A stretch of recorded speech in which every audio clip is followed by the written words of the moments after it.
And boys, you know what time it is. The faint sounds of time is running out in the background can only mean one thing, as it is a big, I almost sent you right to the game, the gameplay screen. But instead, I will send you to me in just a moment because it is a big fight feel, as I was saying. We got a couple championship matches to top off and start our show. And so without further ado, well, I should wait for, you know, the big moment in the music, so let me build it up just a little bit more. It is a big fight feel, March 7th, and Hina also in action to determine some things about their championship future. Big ladder matches in play, and it all goes down tonight as I say good day, good people. It is another fine day in the year of the paradigm. Toon Link Dave, Bravo Dave, Anomaly, the Anomaly Cars. It is time yet again. It is Friday Night Fracture. And I am gonna finish this burger.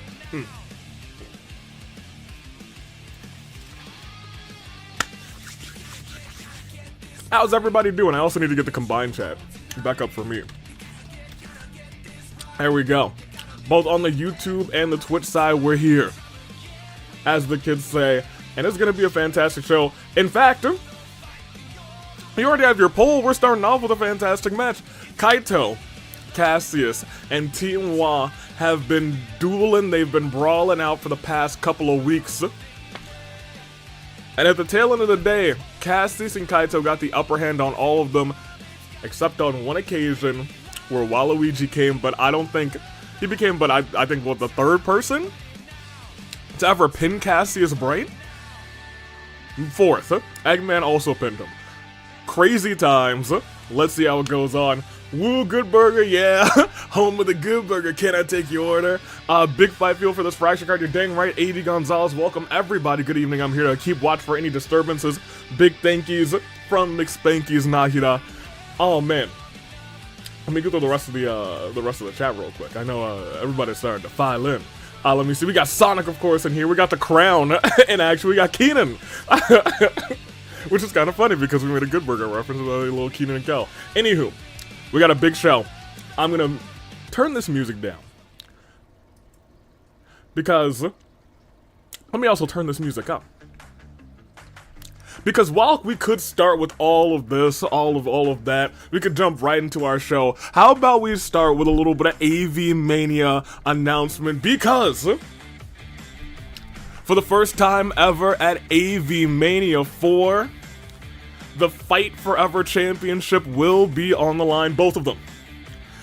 And I bet you're wondering, how will we decide who will fight? For those Fight Forever Championships, there will be two massive 10-person gauntlet eliminators at that show at Avi-Mania IV. And very soon, you will have an opportunity to enter people into that 10-person gauntlet eliminator. The winner of that gauntlet eliminator will face off against the Fight Forever champion later on in the night at Avi-Mania IV. We're just putting that out there. Those submissions will be opening this time either next Friday or next Sunday. It might be next Sunday because that would make a lot more sense because there will be a Rebellion that Sunday. We'll go with next Sunday. So get thinking for those submissions. For right now, though, that's in the future. The now is Fracture. And it's raining. Yeah, it's been so wet here. There's been rain and storms like every other day, and it's been kind of crazy. That being said, we're gonna have a great show. The rain won't stop this show, and let me make sure 2K doesn't stop this show, right? Okay, yeah, everything looks good. For the first time in a long time, my match card wasn't switched all left, right, up and down, tipsy-turvy all over the place. It's almost like I opened a functioning game. That being said, it is time. The Converged one says, I hate the rain. I kind of like the rain. I'm okay with it. Why is there a crown next to this username? This was not there last time. Well, it's all about, you know, audience participation here in the AWE. And that crown will dictate who is the, I guess, the greatest participant in chat. We'll see. Most active. So get your thoughts in chat as we start off tonight with a big AWE Tag Team Championship match as things get electric. Alright.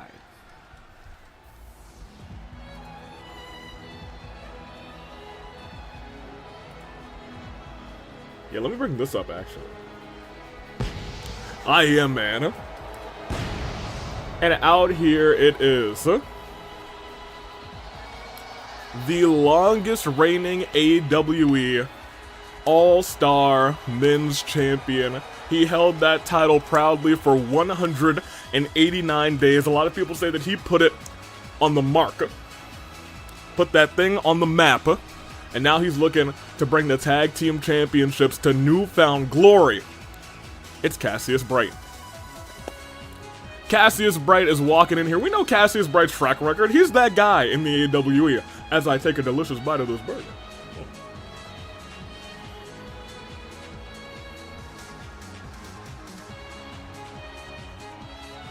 I guess it's a love-hate story with me in the rain. Well, what's the hate part? And then what's the love part? Explain. Give us your rain lore. Everybody put your rain lore in the chat as Cassius walks out tonight. Not I'm mentioning the rain flourishes as much as it does hinder. It's a blessing to both the flora and the fauna. This land and mine. Fair enough. That much is true. But you gotta imagine, is there rain in the mind of Cassius Bright? I wonder what a Cassius crash out would look like. Well, the second we find out who submitted a stealth to that game, I think we're gonna find out what a Cassius Bright crash out looks like. Do not forget about that.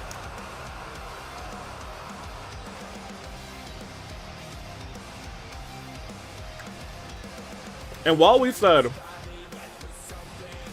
now that my burger's officially done, I can fully devote myself to the commentary. And while we said Cassius Bright, the longest reigning men's all-star champion, he's tag teaming with the longest reigning men's AWE champion in Kaito Momota at 287 days, about 100 days between the two of them apart. A man who throughout that title reign was a nasty fiend, but Cassius halfway through turned him into someone the audience could be proud of. Cassius Bright, Kaito Momota face off against the longest reigning tag team champions in the men's division tonight. Let me see. I'm here. I'm sorry here. There we go. Yeah, welcome in, Jags fan. Love to see you. Well, to put it simply, I love the rain because it makes for some entertainment. I hate it because it gets my hair wet and just overall drenches me. Fair enough. I like a little light rain, you know? It doesn't get you too wet, but it's like, you know, feels kind of nice, but two men looking to make sure these two aren't feeling nice tonight. Wario, Waluigi,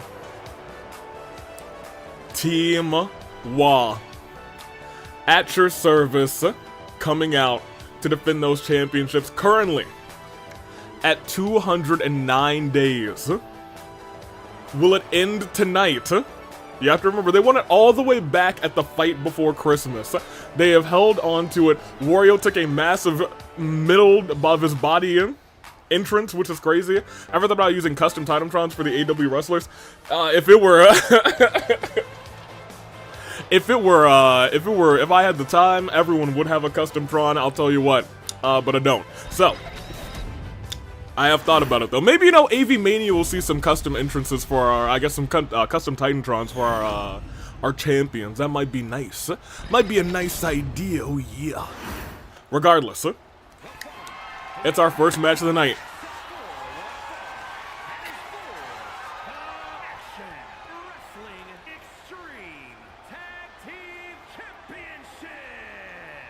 Introducing the challengers at a combined weight of 457 pounds. They're a combined weight of 457? That's kind of crazy. Good on them. They got some meat on the boys. Cassius, Kaito.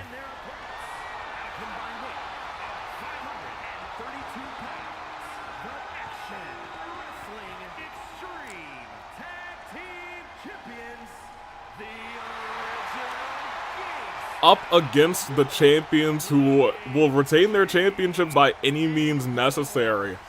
We've seen them at Ticket to Paradise on a couple different occasions win matches specifically by countout to say, yeah, we got this. Now here's the thing, I think that's going to be a different case tonight. I think these two are looking at Cassius Bright, they're looking at Kaito Momota, they know what happened to them in the AWE warehouse.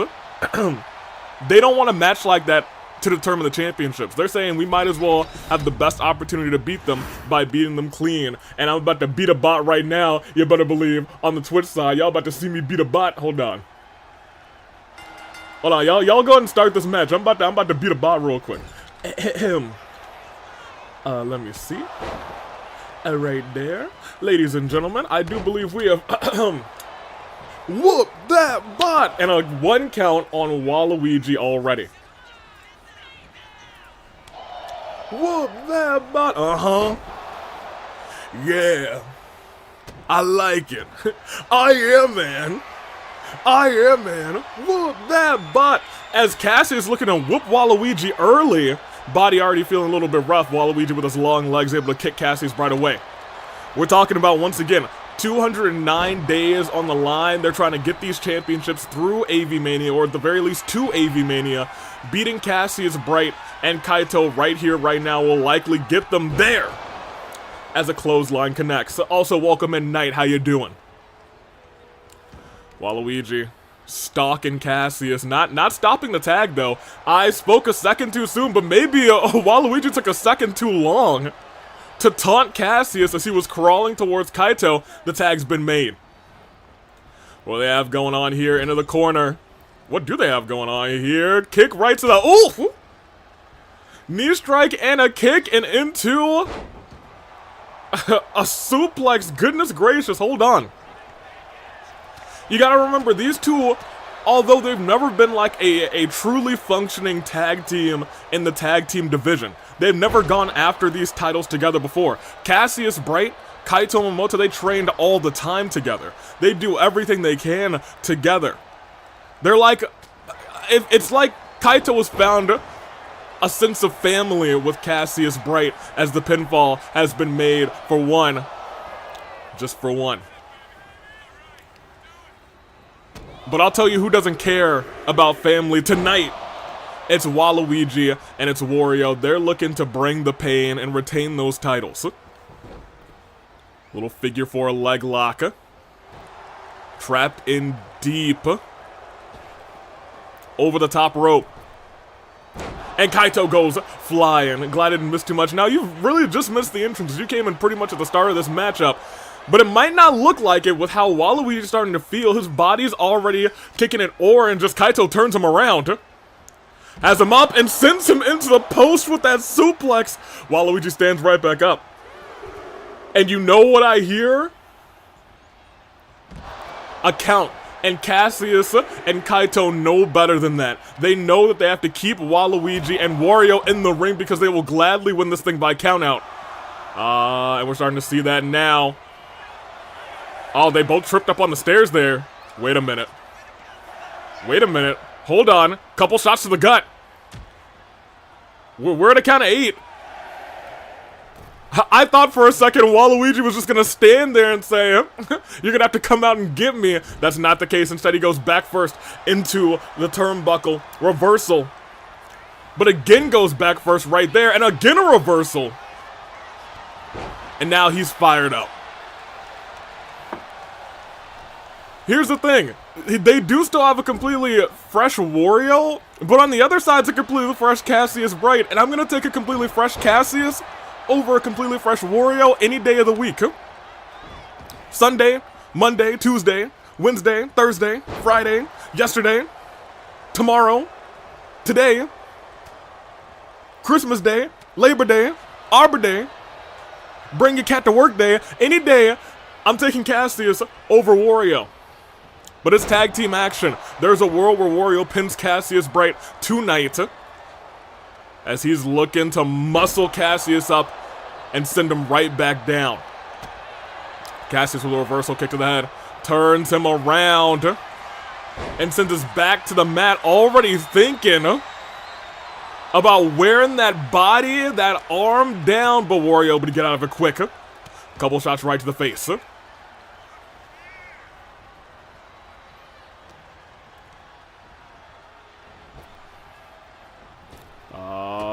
Kick. They've been slowly, I will say, they've been trying to make some tags in this match over and over again. We are really kind of sort of in the first third of this fight. Wario, interesting decision to put Cassius in that corner and then go to walk to make the tag. Also, interesting decision to make a tag to Waluigi, who just plants Cassius in the top of the head. Cassius with a reversal kick right to the chest. A normal person of normal height that might have kicked him right in the head, but Waluigi's got that height advantage, and again, is able to knock Cassius, knock some sense right into his forehead, suplex. This is where things start to turn around for Team Wa. I don't know if, I'm not sure if he saw that that tag. Waluigi was still after Cassius Bright for a second there, as Wario comes in for the save early on. I will say it's starting to look bad. It's starting to look real bad, but maybe not that bad. Roll up. One. Just one. If anyone were to rob their way into retaining those titles, it would be Team Wa. We've seen them do it a handful of times. It was a shocking victory when they won the titles. I think there were 2 pins going on at the same time. And look at this. Oh, big old drop to Kaito, Luminary of the Stars. Once we called him Luminary of the Losers, but that has all changed with his performances here in the AWE. He's become nothing short of a superstar, a supernova when it comes to competing inside the squared circle. Couple shots to the back. And what Kaito's got to avoid at all cost is Wario sitting on that man's. If he sits on that man's, it could be as good as gone. And he's also got to avoid being stunned because he is real close right now. And he's not going to avoid it. Cassius is watching on very intently. You can see that man staring him right down because look at this, up in the skies and planted right down. This may be the turning point for the tag team champions. Dragging him center of the ring. What is a Wario thinking about doing? Just for a pinfall on Kaito Momota. Cassius comes in immediately, inadvertently hitting Jessica in the process. But a flying forearm. Kaito right back in this thing. Now here's the thing.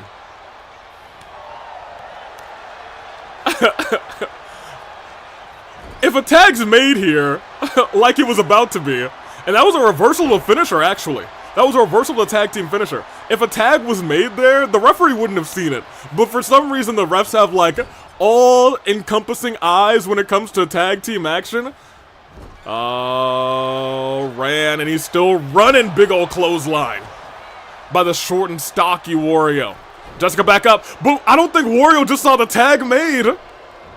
He's turning around right into a super kick from Cassius Bright.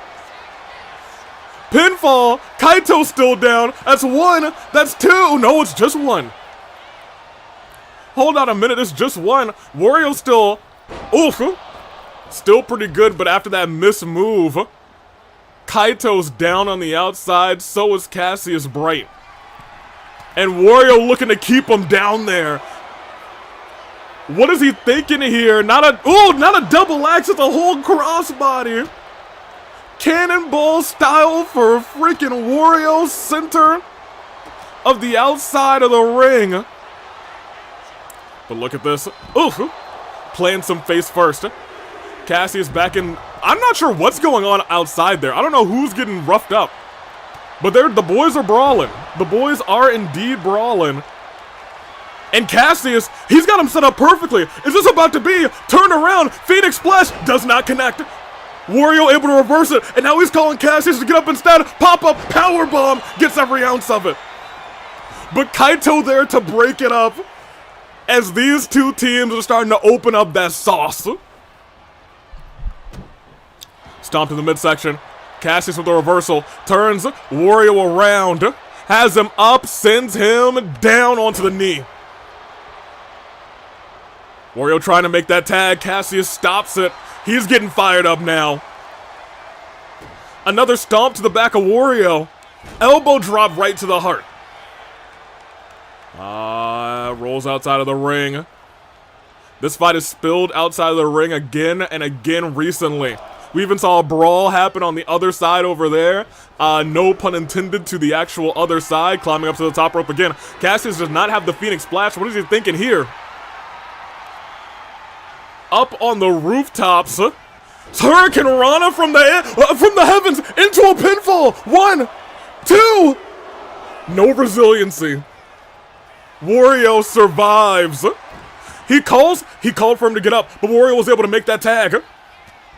A punch right to the jaw, right to the maw, and slams him right down on that arm. Cassius Bright is now firing on all cylinders. One of the greats in the AWE sends Wallow.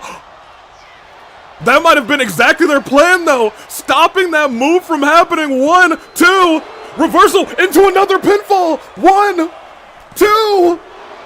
Oh, I thought it was over for a minute there, and it's a kick out of 1. Oh my gosh. Clothesline. Clothesline. And into the corner again. Reversal right back. Into the corner one more time. And taken down. Oh, but we've seen these two do this together before. And he's flattened. As the boys squash him. 1, 2. The boys squashed him, but it still was not enough. Turn around. Into the corner. Tag's been made. What are these two thinking? Into the corner. Oh, we saw him do this earlier. We saw him do this before. Kick and a knee. Into the corner. And sends Wario right on his back. Wario trying to stand up immediately afterwards. Kaito has 2 finishers. You need to keep that in mind. That is a big game changer in this fight. And especially as Wario's on the verge of being stunned, crawls to the corner.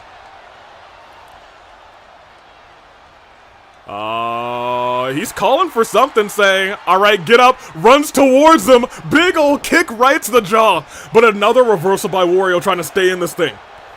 Big splash again. Targeting that chest. And goes right to the pinfall one more time. 1, 2. Not resiliency, kick out at the last second. Barely getting up, and now Cassius is bloodied. He's busted. Lifted right back up again. Headbutt. As Wario's stalking. And goes to the outside. And comes back to the inside. I'm not sure what he was doing there, but perhaps just trying to confuse Cassius Bright a little bit. Into the corner, reversal by Cassius. Not the corner he wants him in, though. But still saying, I'll stomp you out anyway. Wario with the reversal gets the boot and another big splash, another big crossbody by the big man. Short, stocky, heavy. It's like getting hit in the chest with like one of those lead cannonballs. It don't feel good. Stomp the leg. Probably trying to weaken that leg a little bit for that lock. Instead, he's going for a body submission. Knows that Wario's been targeting that midsection. Cassius able to get out of it. Big old clothesline by Bright. And he's going to make the tag to Kaito Momota. The Luminary is in action. Waluigi knows he's got to stand up quick. But was it fast enough? Swing blade. Kaito dragging Waluigi center of the ring. Waluigi's taking the biggest brunt of the damage in this fight. But I'll tell you what, it's pretty much all evened out between these 4. Big old kicks, reversal. Waluigi back in control, sends him into the corner. Could they be looking to splat this man's 2? Reversal. And another shot right on the jaw. And again, he's pulled him down for 1. Kick out. The roll-ups have been insane. They've been intense, and now he's busted open as well. Both members of Cassius and Kaito, their team have been broken, busted, bloodied, and look at that. 3 finishers now in Cassius's partner Kaito's bar. Cassius has 1 finisher. Waluigi has 1 as well. He's got to hit some reversals because if they land that tag team finisher, Kaito smartly didn't even go for it. Wisely didn't go for it, and look at that. A shot to the midsection. Tag's been made. Waluigi knows he can't take much more of that, but a low drop kick sends Wario face first into the mat. And a tag's there's a tag. Big clothesline again. Cassius looking onward. Sends him to the corner, has a signature finisher, unknowing what he's gonna do here. Reversal by Wario. Oh man, he's going for it again. Plants him down. This is a big time moment. If Kaito comes to break this up, and he does, it could spell the beginning of the end. No, hold on a minute. Cassius kipped right back up, but look at that reversal from the tag team champion. Carries him around into that power slam. Wario lifting Cassius up to 1 knee. Off the ropes, and a big old boot. Paintbrush in his face as Kaito's forced to watch on, blood dripping down his face. And back into the, not into the corner, Jessica in the way. And Cassius uses that to his advantage and powers Wario up into a German suplex and makes the tag to Kaito. There's a world where that may have cost them the entire match. Kaito dragging Wario center of the ring. Lifts him up. But a reversal by Wario. But slaps right back by Kaito. Reversal again by Wario. Reversal again by Kaito. Big old forearm right to the dome. The audience is feeling it as he's going skybound. Ladies and gentlemen, could it be? Moon landing connects. He gets every ounce of it. Waluigi in. Wario did not have to burn resiliency. But Kaito saying, second verse, same as the first. Stay right there. Can he hit it twice? He does. Moon landing again. 1, 2. And resiliency's burned on Wario. If he wants to, he could go 1 more time. He doesn't. Instead, he's running. Wario steps out of the way. He needed that. If that had hit, it could have been game over. And now instead, the tag team champs have a chance. As the double walk connects, and Kaito goes splat. Pinfall attempt, but Cassius breaks it up immediately. But now Kaito's got to fend for himself, and we have to point out, oh man, we don't just have to point it out, everyone has to stare in awe as that Waluigi lock is in deep, and Kaito has to burn resiliency because of it. Both teams have 1 member with no resiliency. And into the corner. Kaito, you gotta make that tag, and the tag he does make. He has him up. Oh my, no, he has him up. Muscle Buster. And Cassius this time with the moon landing. Pinfall. 1. And it's just 1. Wario had to come in for that one. But the lock. The bracer hold, locked in deep. His leg's not quite under the rope. Is he gonna have to burn resiliency, or will Waluigi survive? He lets it go. He lets it go. And he tried to hit that super kick. Reversal. And sends him down. Has him in a Boston Crab, but he's definitely, I thought he was in the ropes, but no. He just got out of it. to get out of it. Oh my gosh. Into the corner again. Tag's been made. Wario can't come to help. What do they have going on here? Gut buster into a big ol', almost a punt kick. Almost decapitating the man's. And he's looking to go flying. I'm not sure what kind of flying he's looking to do. Off the rope springboard drop kick. Right to the heart. To the heart of Waluigi. Goes for the pinfall. Saying, hey, if I can burn resiliency here. But Jessica taking ages to get down into position for one. For two. Resiliency still burned. Resiliency still burned in this fight. Wrenching the head. Everyone currently but Cassius Bright having resiliency burned in this matchup. Everyone watching on the edge of their seats. Tag's been made.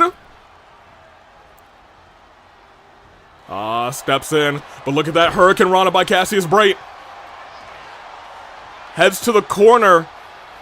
Runs at Waluigi. Drop kick again right to the heart. It's almost like they're trying to stall the heart of Waluigi. Reversal again. Is he going to make the tag? A wise decision.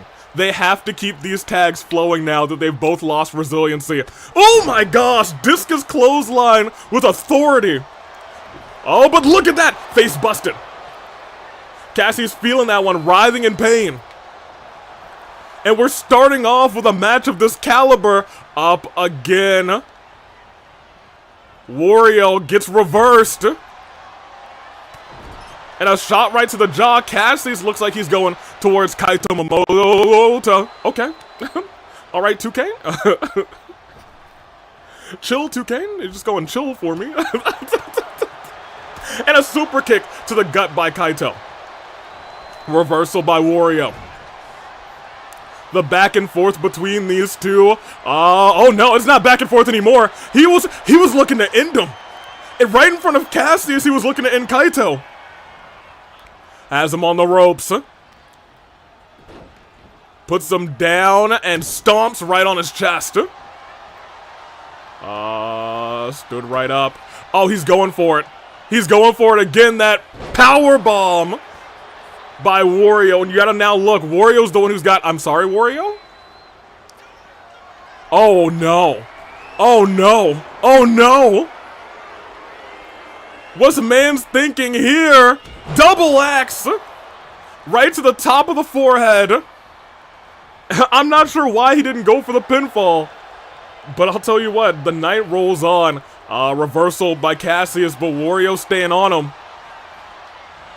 Tosses him neck first into the mat.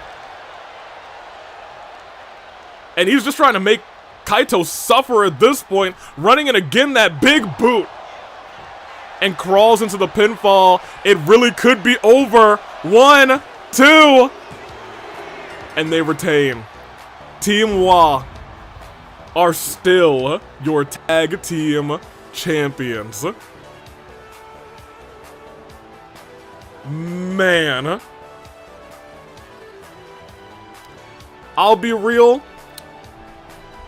It was one heck of a match, but at the end of the day, and you guys were pretty split too, 50-50 right down the middle. Team WA, somehow, someway, continue to get the job done when the titles are on the line, and they are still your tag team champions.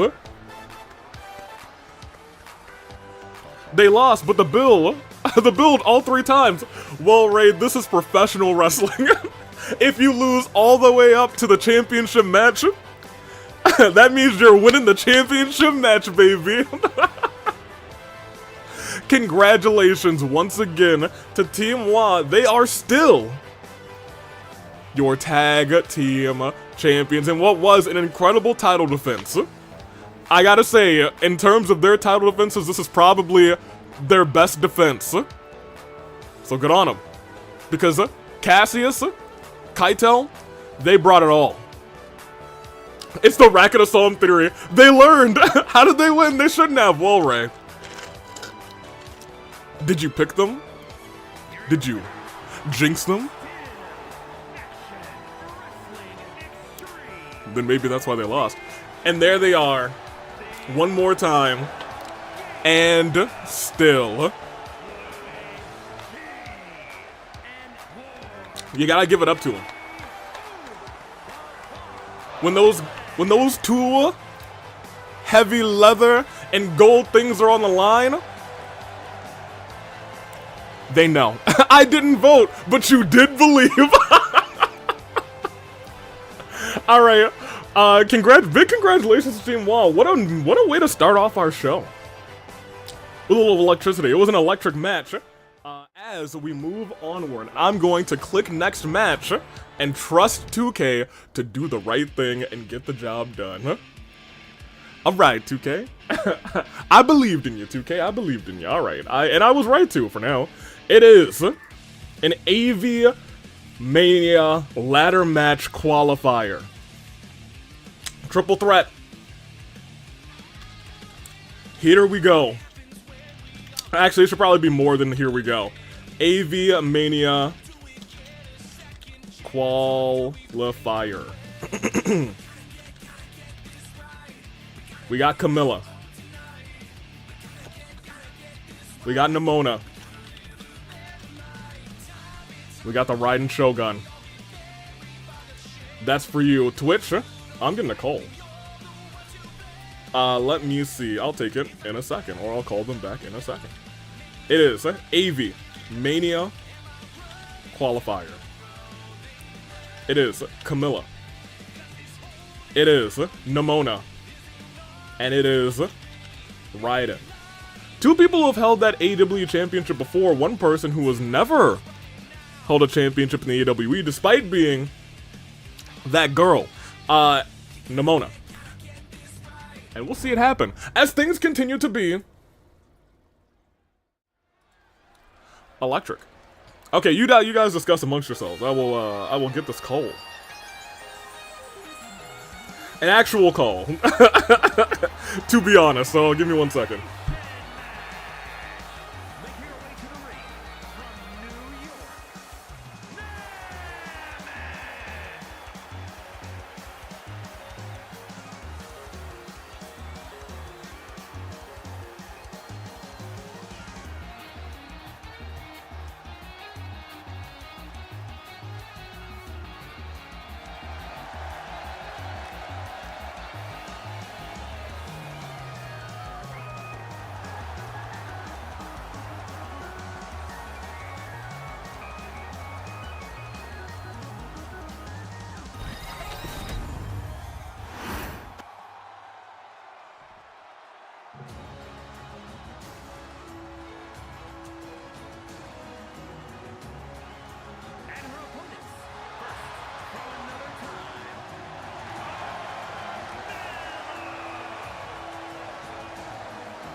It was my mother. Well, now I'm sorry I ruined that for you, Jag. Chad, who's AV calling? Wrong answers only. I missed a call from my mom. And I know she was doing things today, so I was like, let me make sure she's alright. She's all good. Big W's for my mom in the chat. Anywho. Where are we at? We got Nemona, we got Camilla, and we got Raiden Shogun. Let me give you the quick rundown on everybody. Right here, right now. we got also Bargus Sim, how you doing? We got Nemona, who won a big triple threat match this past Sunday rather, at Rebellion. It was a big old match with Chie, one of the greatest AEW superstars of all time, with Moko, an up-and-coming great superstar in the AEW, and Nemona said, it's Nemona time. She's looking to win another triple threat match tonight and get herself into that ladder match. She's been there before. Can she do it again? This year, the Rumble didn't drag her into the match. Tonight, we'll see if a qualifier can. As well as Camilla, who was a fantastic AW champion, but she's never really been able to reclaim that former glory. She's saying, I'm gonna get this, I'm gonna see my daughter get married next month. Big news in that regard. Norphelia will have their wedding ceremony this August on the road to Avi-Mania. So keep your eyes peeled. I'll tell you guys to save the date. It's coming, and it's gonna be a fantastic time. We're gonna celebrate some love, and I think it's gonna be a good feel-good moment that we needed for a long time here in the AWE.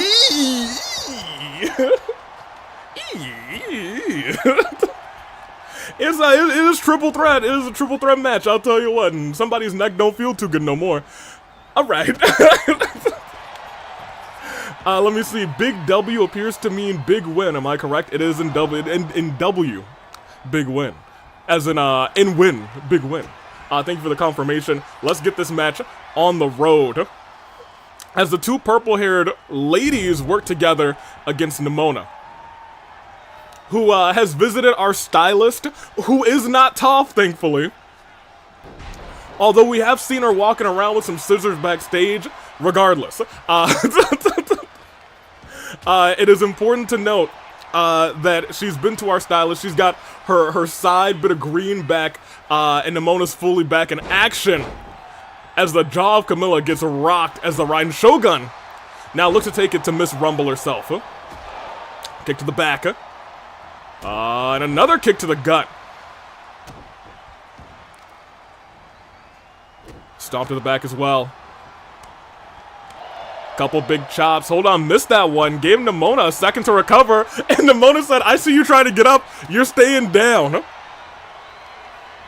There's, admittedly, so much in-ring IQ between the three ladies in this match. Right here, right now. Because look who's lurking in the background, saying, I'll just wait until you're done. And bashes Nemona in the side of the skull with a steel chair. Runs to the pinfall saying, she's busy getting a weapon, maybe I can steal one. Not enough, huh? Look at this. Couple shots. With that kendo stick, just tossed it. Rolled through, another stunner by Nemona, and a clothesline by the Raiden Shogun. Let me see. That seems to be an expression of well wishes and an acknowledgement of accomplishments. We do love our W's out here, and another clothesline to Nemona. Nemona kicks right out, though. She said, your clotheslines don't mean a thing to me. Drops her head first into the corner. Camilla turns around, maybe thinking big slam. Almost onto the chair. But look who's waiting for her. A couple kicks of her own. Nemona wants to battle. And that's exactly what she's doing. And she said, I don't want the Raiden Shogun right now. I'm going after you. Or maybe she's going after a weapon. Raiden goes flying as well. Y'all, we got ourselves a triple threat match, baby. Oh, and while Raiden was taunting, saying, nope, you're nothing but dust to me. And a shot right to her back. Nemona with a kick right to the face of Camilla. And Raiden saying, I'm gonna break you. As Nemona saying, let's get down, baby. These ladies are having fun, but they know what's on the line tonight. Atomic dropped by Camilla. Oh my gosh, hold on. I was looking for a clothesline. Raiden with a reversal, trying to get Nemona back into the ring. Jessica just watching on in awe as these three are still going at it. Camilla gets that chair back. Looking to be like Seth Rollins. Bash somebody right in the back with it. Oh, hold on. Nemona gets it out of her hands this time. Doesn't fall victim to that chair again. But look at this. Reversal by Camilla. But Camilla celebrates, and because of it, it's a big move to the mat. F5-esque, and now Nemona's the one going flying, and the Raiden Shogun is the one standing tall. Could it be Raiden going to Mania? No. Big boot. And right now, nobody's going to Mania. They got to get back into the ring first. And are they going to be? Oh my gosh, she was going for a kick, but instead got kicked herself. One. There's a kick out at 1. It is elimination rules. So nobody's going to be trying to break up anything. Keep up. Wait a minute. Hold on a second. Where she's not taking her anywhere, apparently. Raiden able to get the shoulders, the elbows into the... Oh, no. Twist of Fire Emblem fade center of the ring. Into the pinfall. That's 1. That's 2. And no resiliency from Raiden. But boy, I'll tell you what, that probably hurt like the Dickens suplex. Picture perfect standard suplex by Nemona. Look at the head of Camilla. She is getting rocked right now. She is feeling it. I didn't think Camilla was the architect type / J. No, well, you know what? She has a strong base. And take that however you wish. 1, 2, kick out. Again, no resiliency. But Raiden might be setting up for Nemona to lose her suplex, straight jacket suplex, as she goes flying. Now after Camilla, who steps back into the ring, but oh my gosh, Raiden with a drop kick to the back, and Camilla is in danger. Pokebomb connects, and pinfall is in. That's 1. That's, oh, somebody hit Jessica. It was a slow count. And it may have saved Camilla from using resiliency. But nothing gonna save her this time. As she's turned around. Wait, nothing saved her but herself. She just reversed lightning strikes twice. Went for something there. Went for a sliding kick of some sort. And Raiden knows she's not getting hit with that Twisted Fire Emblem Fates again, but Nemona watching on and saying, no Twisted Fire Emblem Fates, but how about a mean kendo stick to the noggin? That's 1. That's 2. No, it's still 1 on Raiden. A kick for good measure. Nemona is in there with the Sharks right now. She's the only one without a finisher, but that could change in a moment's notice. She's hyping the audience up. She knows she's got her fans. She said, you want me to get her, y'all? Watch me get her off the ropes. Drop kick, she got her. Nemona on fire tonight. The need for battle in her soul renewed. Off the ropes. And she went splat. And she went splat again. Raiden saying, all right, it's over. Kipped up, but look at this. Roll up. 1. And it's just 1. We also have to point out Nemona does have a signature in place. But look who's there. Oh, wait a minute. Oh no, not onto the chair. Oh no, not onto the chair. 1, 2. Yeah, I don't know how she's alive at this point. That move right face first onto the chair. Oh my gosh, she hit her! She hit her with the chair into the Twisted Fire Emblem Fates. She doesn't have resiliency. That's 1. That's 2. That's perfect timing, but she kicked out. How'd she do it? She kicked out. How'd she do it? But she said, I'm not done yet. They're just going wild against her. Is she gonna kick out of this too? 1, 2. She kicked out again.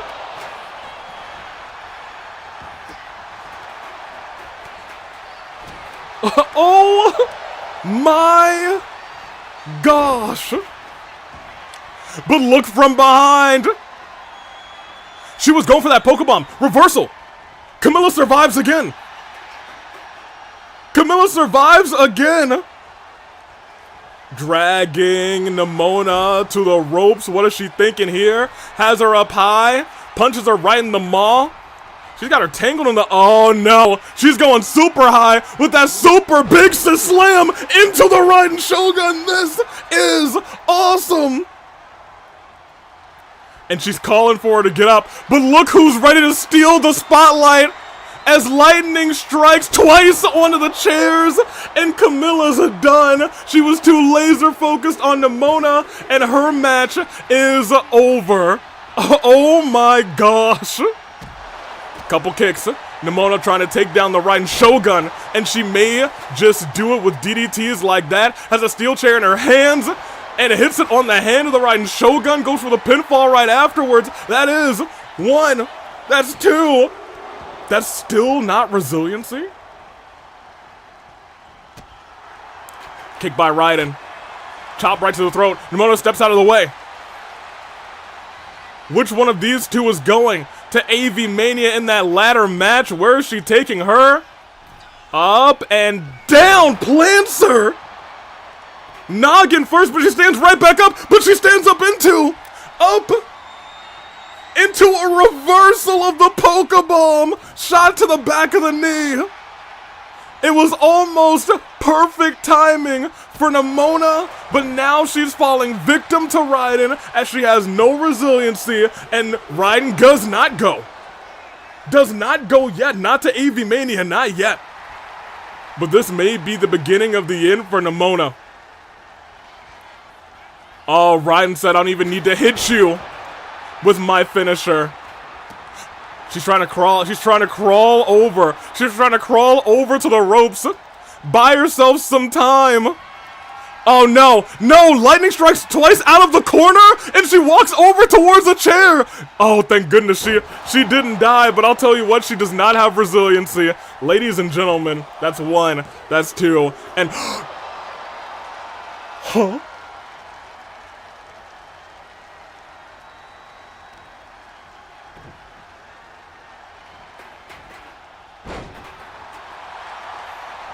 Nemona said, the battle's not over yet.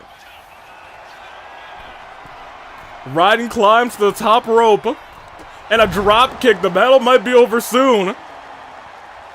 Lifts Nemona back up. She's got a signature and a finisher, and it might be curtains here. That high cross, and she's calling for it again. Oh no, oh no. And at this juncture, you gotta imagine Nemona's cooked. That's 1, that's 2, and that's gotta be resiliency, it is. And if Raiden wants to hit that finisher one more time, she's guaranteed herself a spot at Avi-Mania. No, she left the ring. She wants to do this with a kendo stick. Shot right to the, oh wait, hold on, stepped out of the way. Gets the kendo stick herself. Nemona saying, I still got a chance. I can still fight. Kicked into the corner. But Raiden with a reversal. Turns her around. And it may have been the final sprint. Because one more time, lightning strikes twice. Right on the kendo stick for 1, for 2. And she, what? Yo. Yo, what? What on earth? Big splash! Big splash! Yo!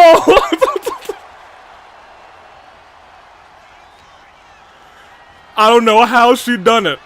I don't know how she done a reversal. Shot to the face of the Raiden Shogun. She still wants to battle apparently, but Nemona, she just doesn't have it right now. Raiden is firing on all cylinders. She gets out of the ring, tries to bide herself a little bit of time. Steps right back in. Raiden ready for it, but look at this, turned around into a roll-up. Wait a minute. Hold on a second. 1, 2. Kick out. No resiliency. Oh my gosh. Y'all. Reversal by Nemona again. Into the ropes. Goes underneath. Swing blade by Nemona. She's going, no, she's not going top rope. She's just going to the rope. Springboard action off the ropes. That big old crossbody. She's calling for it. Can you believe, do you believe in what could be a miracle? Up and Pokebomb. Into the pinfall. 1, 2. She did it! Oh my gosh! Oh my gosh!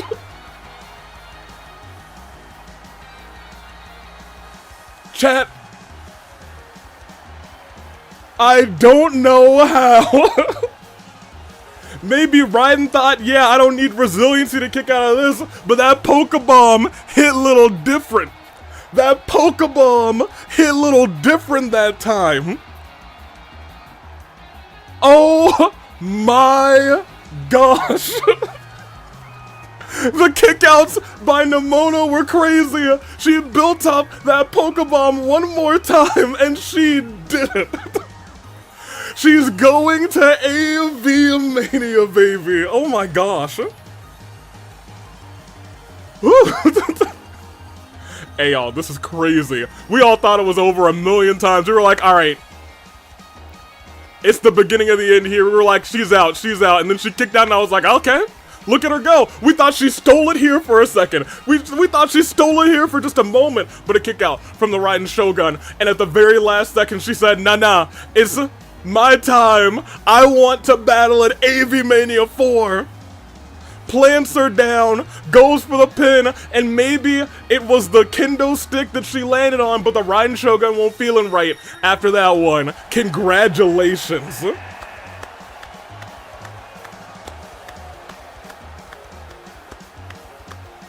To Nemona. My gosh.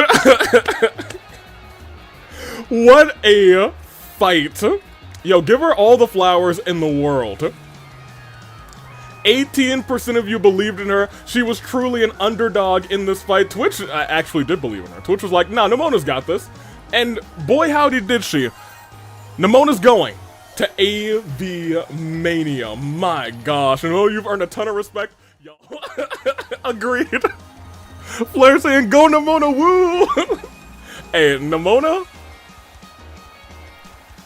you've earned a whole lot of believers tonight. A ton. Me included. I am Twitch. You did it. I believed in your Bargasimp and you believed in Nemona. Let me get you guys some new predictions because that was crazy. Alright, here we go. Tag team action. It is. After this Sunday, the Apex Predators. And, y'all, we gotta say officially, they're the Boyflops. Let's be real. Everyone, I think we're all in agreement, right? Arrow's not here right now. They're the Boyflops, you know? We saw what happened Sunday. They're the Boyflops. Unless they win this match, then they're the Boyflops. Tag team rematch. The Apex Predators versus the Boyflops. 5 minutes on the clock. They're the Boyflops. I can't see things that are inside of brackets. Arrow's not here. Think again. Okay. I thought again. Arrow's not here. I thought for 2 times. And I'm gonna continue thinking that as the electricity goes. Oh, hold on, they're already in the ring, the Boyflops. You love to see it.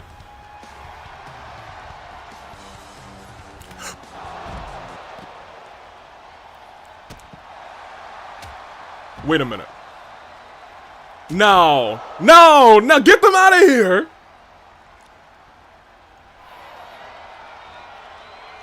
They still, you know what? Ito's surely saying, yeah, bring it on. You know what? If they want it, hey, prove to them that you're not Boyflops.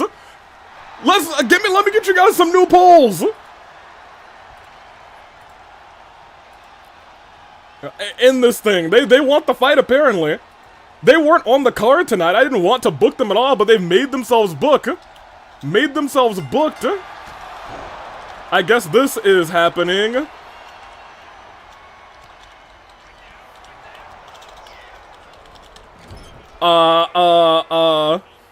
You know what? Even out of respect for saying, yeah, we'll still take this fight. I'll even call them the Wild West in this poll, out of respect. I need to delete this, actually. On Twitch, I'll give you guys, 2 minutes. It is tag team.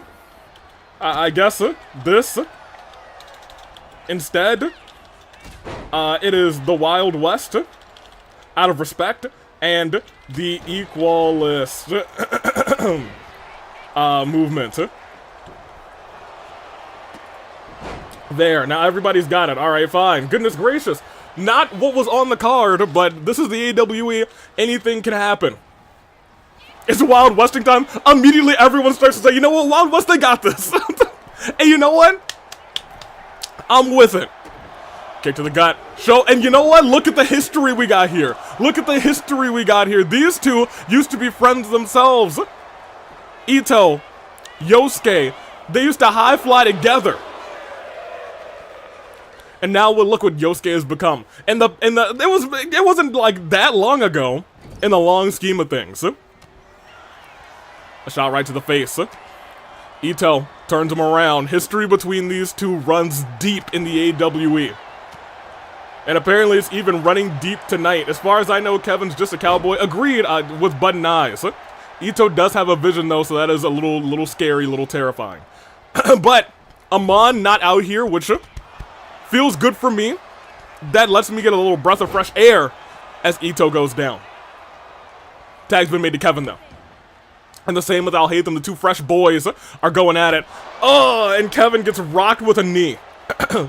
Kevin, I think, really only has one pinfall victory. And I think that's against the Repairman in a gauntlet match. So an already weakened Repairman, but I digress. At least he's got something. But he's already busted open Al Haytham, so hold on, wait a minute. Maybe we take a step back. Maybe we take a little step back. The Senate wants the Wild Wild West, and I am the Senate.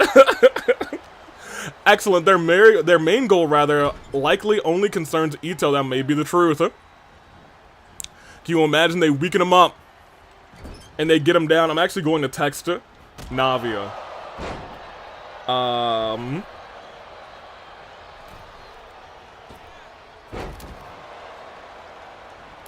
I know they were okay with this match, but please make sure Ito has full security once getting into the back. Already on it. Hey, that's good on you, Navia. We love to see it. Anywho. Reversal of the signature. Hold on, Kevin. Hold on a minute, Kevin.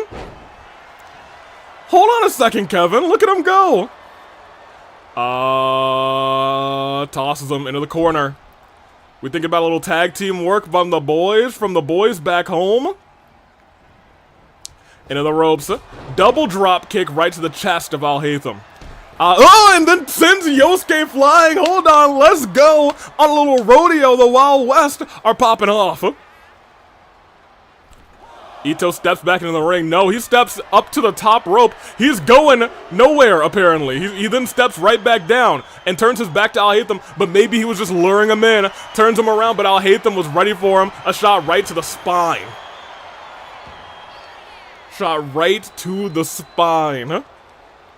Maybe he thought to himself, if I fall here, I might flop instead. Has him up onto the ropes. We've seen them do this before. Stereo. Big boots. Right to both horns of Ito. Into a moonsault afterwards. And into the pinfall. That's one. It is just one. I was hoping it was just one, but it certainly could have been more. Yosuke. Ito's got to be careful. Wait, Ito, big, beautiful DDT by Ito. The audience popped after that one. You love to see, you love to hear it. These two dancing with each other in and out of the ring. Old dance partners themselves, but a tag team made. I'm sorry, a tag made to his new tag team partner. What do they got here? Up and double knees. All right, Wild West, hold on. This may be their best showing yet. Into the ropes. He's calling for a rodeo, baby. Off the ropes and into it. Gets every ounce of it. Steps into the ring, ladies and gentlemen. Yosuke down, but not even for one. Al Haytham breaks it up. Wild West, come on. Look, if you win this one, we can't call you Boyflops no more. This is a big prove-yourself opportunity. He climbs up to the top rope. Yosuke, however, unfortunately goes to make the tag and a big flying clothesline by Al Haytham. Al Haytham probably watching the situation very closely with Kaveh tonight as he now has Kevin in a guillotine. Guillotine unsuccessful, able to get out of it very quickly. Kevin survives. Ooh, but hold on. Look at that maneuver. A front flip into a Hurricane Rana kick out. Yosuke didn't even come in to help, saying, "You've got this," at 2.9. He was inspired by the greatest Intercontinental Champion. I'm sure you mean greatest because it's true. Dirty Dominic Mysterio. You gotta think so. Dirtiest player in the game. Cowboys like to play dirty a little bit when they can. Shot to the back. I'll hate them.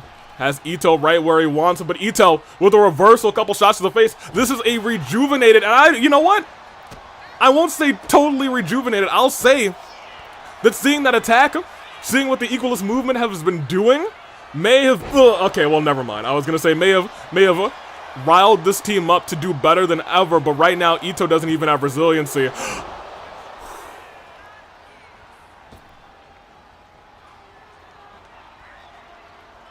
Imagine the humiliation the Equalist Movement will suffer if the Boyflops make them flop, if that ain't the truth. Shot to the jaw.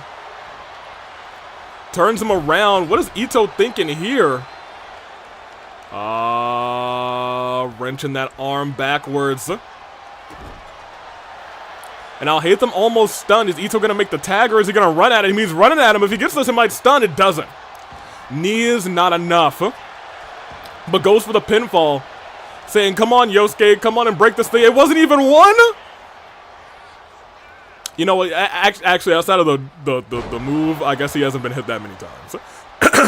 I guess Yosuke has been the one who's taken more of the damage. That's fair. Let's not get too riled up. Stopped him from jumping and caught him into a German suplex. Okay. Okay. The converged one saying, "I think the entire movement deserves to be flopped." I think that's the truth. But look at this. Jessica, get one of them out of the ring. Thank goodness. Stayed in the ring and kicked him in the face while Al Haytham was distracting him. Ridiculous. Ridiculous and unheard of. Nasty fiends, but Ito not backing down. Couple shots. Went for a kick there. Reversed that. Big move by Yosuke sends him down to the mat. Ito. Hold on. Ito might stun Yosuke on the outside. Might just takes him. Is he gonna take him back in to get the pinfall? No, he's sending him all the way to the outside. He's gonna win this thing by countout. He's gonna win it by countout.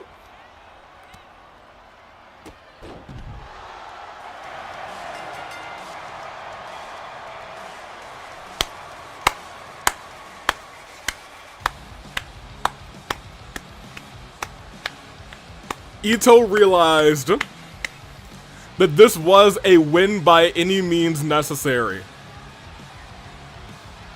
You have to imagine that Ito, after getting one fall after one fall, he knew that and it's weird that you see logic. It's weird that you see logic from Ito, but I'm certain he knows that the more he's banged up, he's a target. So he needed to end this match quickly by any means necessary. And seeing how well that those two were working together, Ito made a decision. Win by countout. Hit his big shot and get into the ring as soon as possible. At the very least, in this squared circle, the rules will save you. Ito takes the victory. And he's getting the heck out of here.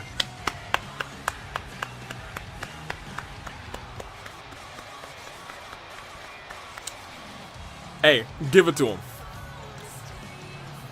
Maybe for one night, tonight we can call them the Wild Wild West. Drops him on the knee and sends him to the side. Drop kicks Al Haytham. And the Wild West. I have to continue physically stopping myself from blurting out. From blurting out Boyflops. But tonight, they are the Wild West. And tonight, they leave with safety. Tonight, they walk out with their heads held high. And you love to see it. I made it here, was busy with cult stuff. Oh my gosh, look you guys, it's joy. I can't wait until we're in Montreal next Saturday for OC Revolution. Special edition of OC Revolution, Avi-Mania bound for OC Revolution, and for the first time, it's in Montreal, so get excited for it, everybody. Hosted by Dirk Madison. Let me see, I don't care if there's a win for the Wild West, imagine losing to the Boyflops, big W. I mean, I still have preferred a normal victory, and considering the vision, I doubt this is it between these two teams, but for Wild West, a win is certainly a win. Agreed. I imagine Yosuke gets backstage, he's flipping tables 100%. And probably trash cans too. That is more his style. You're right. You're right, David. Oh man, like Ito of all people outwitted Yosuke? Hey. Well, let's be real. Yosuke is not a genius either. Yosuke definitely not a genius. Some movement loses via countout. Hey, you know what it is, what it is. Tonight the Equalists are the Boyflops. You love to see it. You love to see it. That being said, we take these W's. Good on the Wild West. Because that is their name. Give me a little electricity. That, I think that's the very first victory ever for the Wild West. So good on them. You could have fooled me. You could have fooled me. That being said, we'll choose the outcome. It was indeed the Wild West. Everyone believed in the Wild West too, or at least they wanted to believe, and tonight for the first time ever, the Wild West gave you something to believe in, even if it was by countout. The last time these two went toe-to-toe, Panette squashed Hina.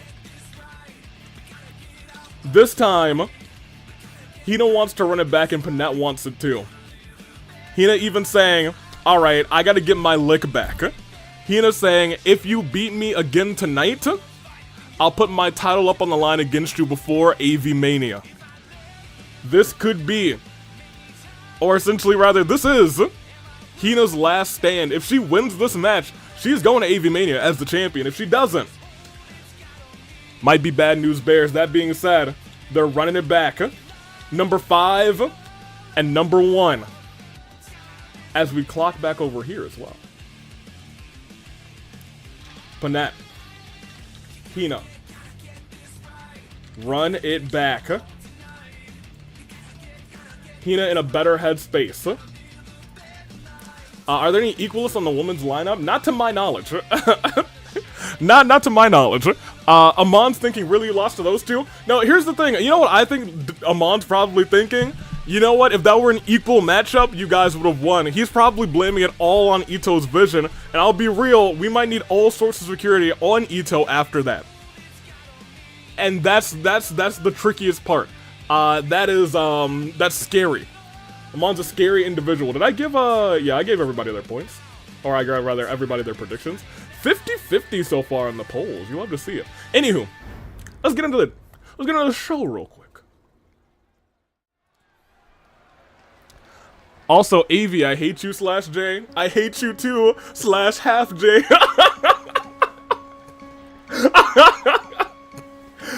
This could get interesting. 2 powerful technicians and out first, surprisingly. It is the AWE champion. Raiden Shogun's decree took away vision, so you're part of the Equalist Movement. Imagine. Yo, that'd be crazy. Don't speak that into existence, Sonic. Oh my gosh. Here she is. The AWE champion.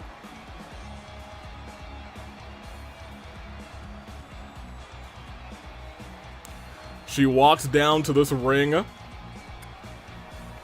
Confidence in her eyes, knowing if she wins tonight, she is going straight to Avi-Mania without a title defense outside of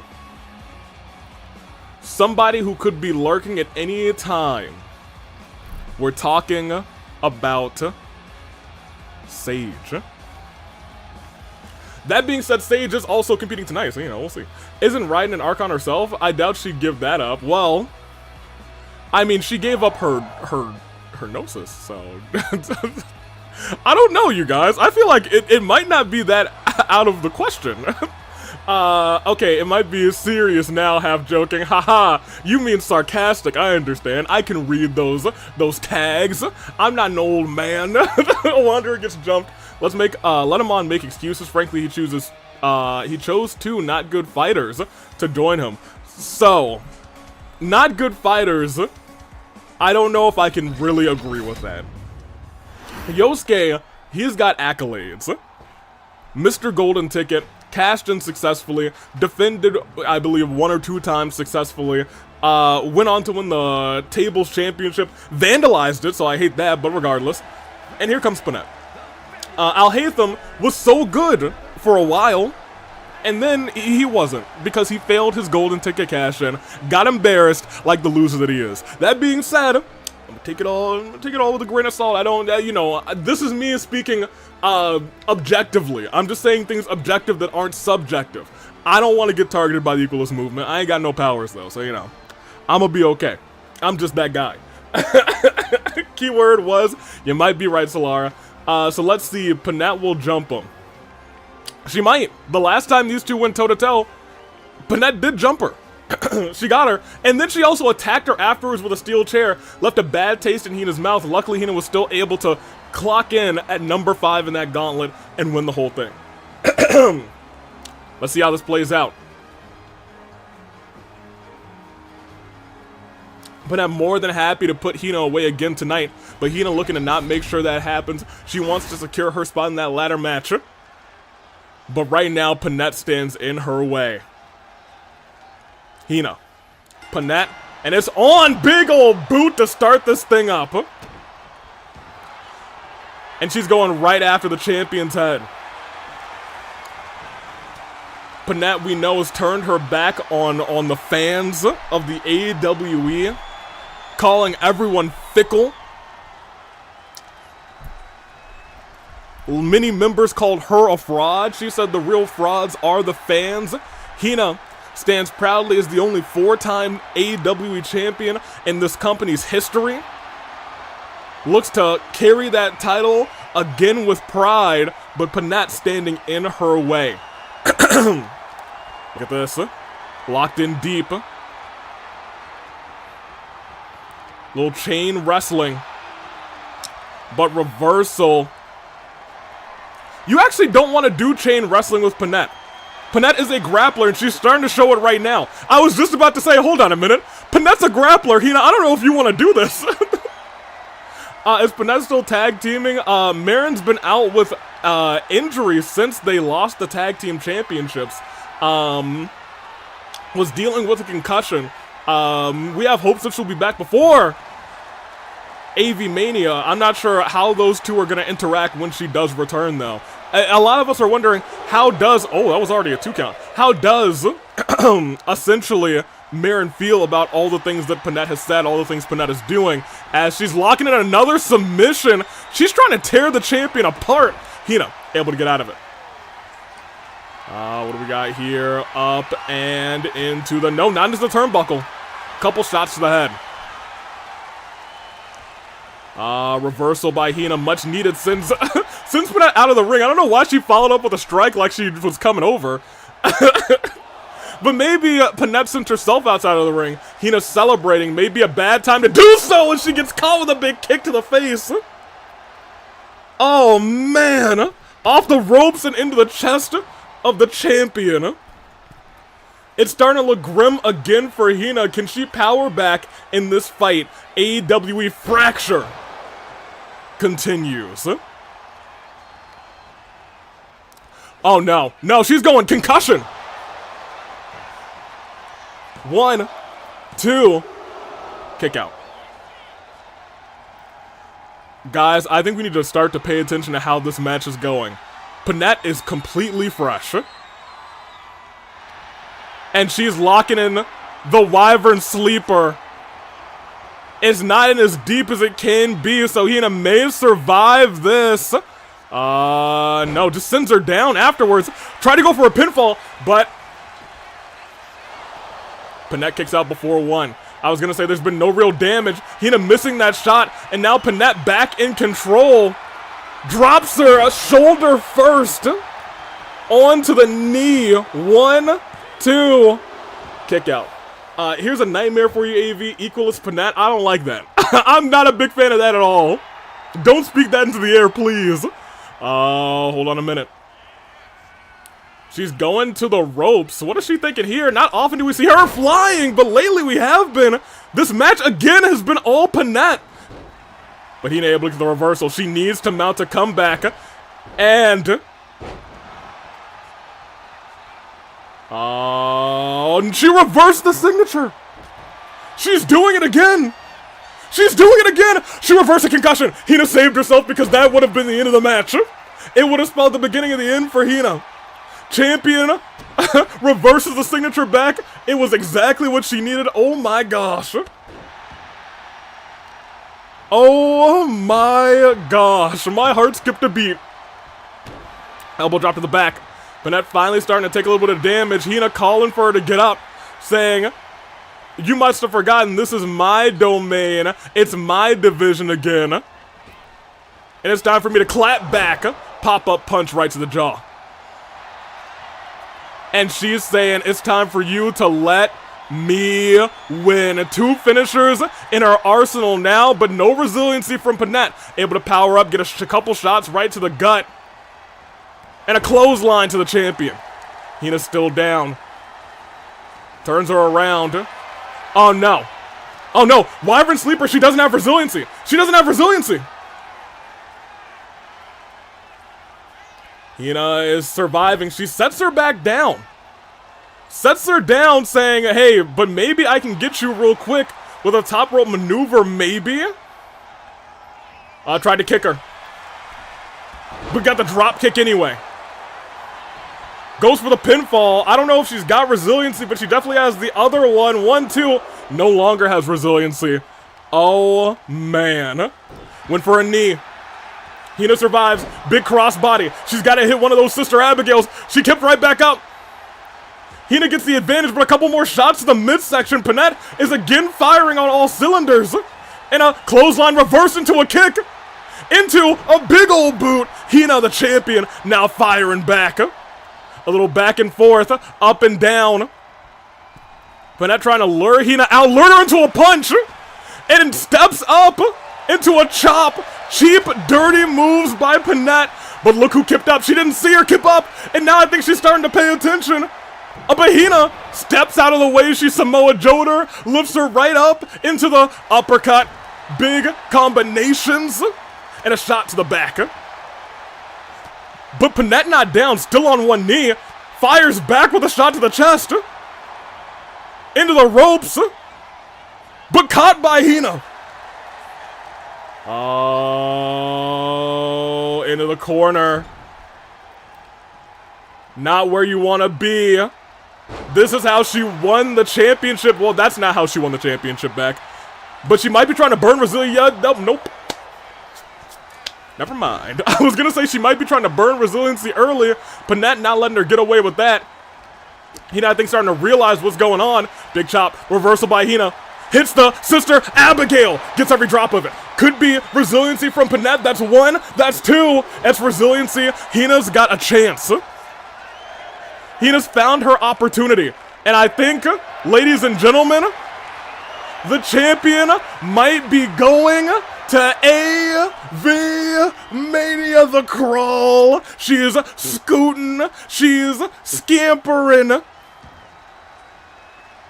And she is Avi-Mania bound. It was all Panette until it wasn't.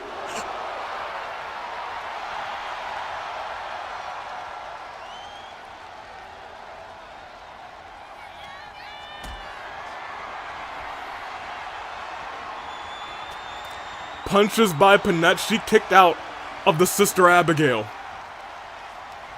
Panette just survived the Sister Abigail.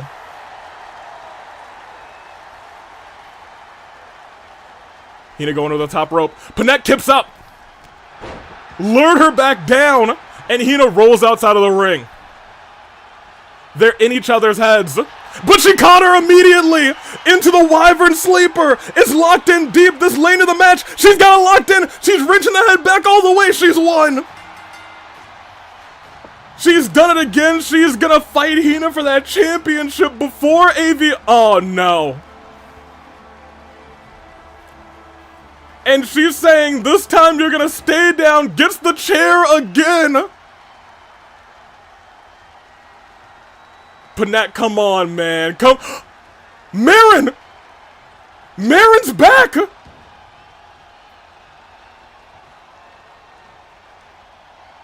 Marin saved Hina!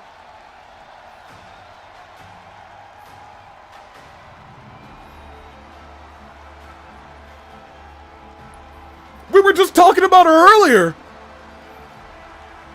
Marin chased off her tag team partner. We were talking about it earlier. Do we think Marin would approve of the things that Panette's been doing? Apparently, the answer might be no. Marin returns.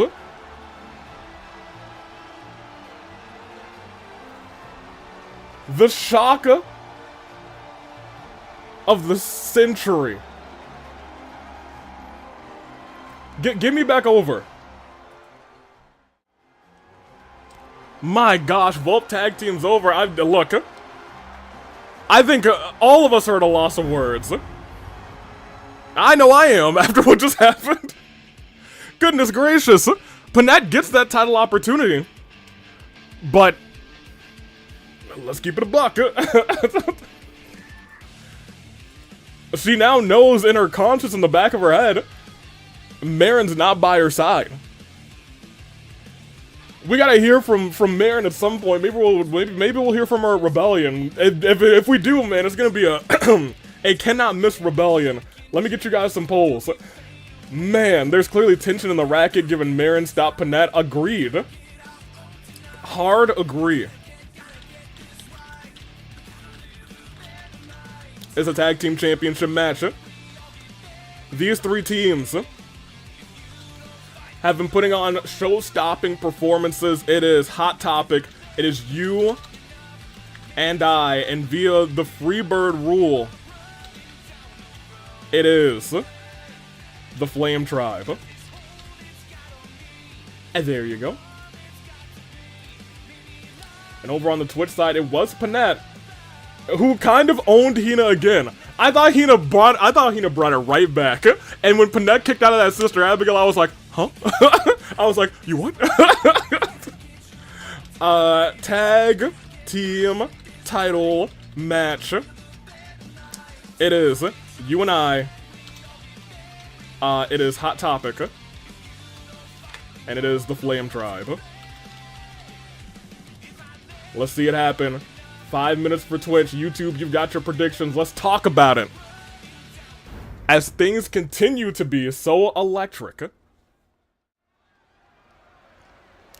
tonight. Anywho, let's talk about it. Let me see. Racket Asylum and Avi-Mania against each other. That's a. I hope it doesn't come down to that. That'd be crazy. I guess Panette, you got a W. Good on you. There's clearly tension in Racket giving Marin stopped Panette 100%. Tension that we didn't know was there, but now I'm feeling it. If I may, is it possible I accompany Marin as some sort of interviewer? Mayhaps. Hot Topic. Wait, what? Woken? I actually don't even see a. Oh, I see. Indeed. Hina lost because of Avi's jinxing power. I'm not. Look, I haven't jinxed in a long time. That being said, let's lock back in to our tag team championship match. It has been one heck of a night tonight at AWE Fracture. It has been fantastic. I'm excited for OC Revolution. You should be. We are live from Montreal, or I'm not. Dirk Madison will be live from Montreal next Saturday. So set your clocks. It'll be 1 p.m.-ish Eastern time. It's going to be one heck of a show. The day after Christmas in July, actually. It'll be July 26th, if I'm not mistaken. This is happening now. This is, I thought this was a semi-main. Okay, well, I guess there is a chance that 2K mixed up my matches, because I think you're right. Maybe I should have checked all the way down the card. You know, it is what it is. We'll do it right now. It is what it is. We can't have a match card without a little 2K doing a little 2K. It was the semi-main, but you know, 2K gotta do his 2K, you know, 2K gotta do his thing. That being said, you and I.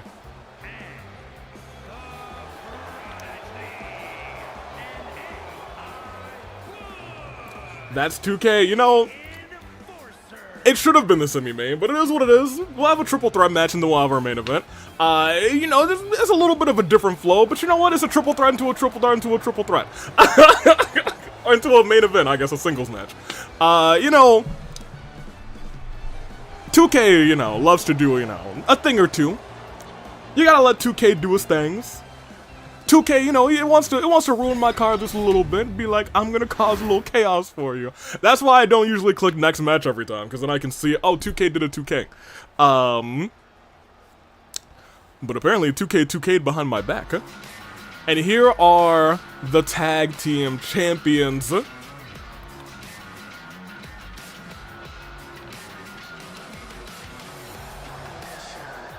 Right here.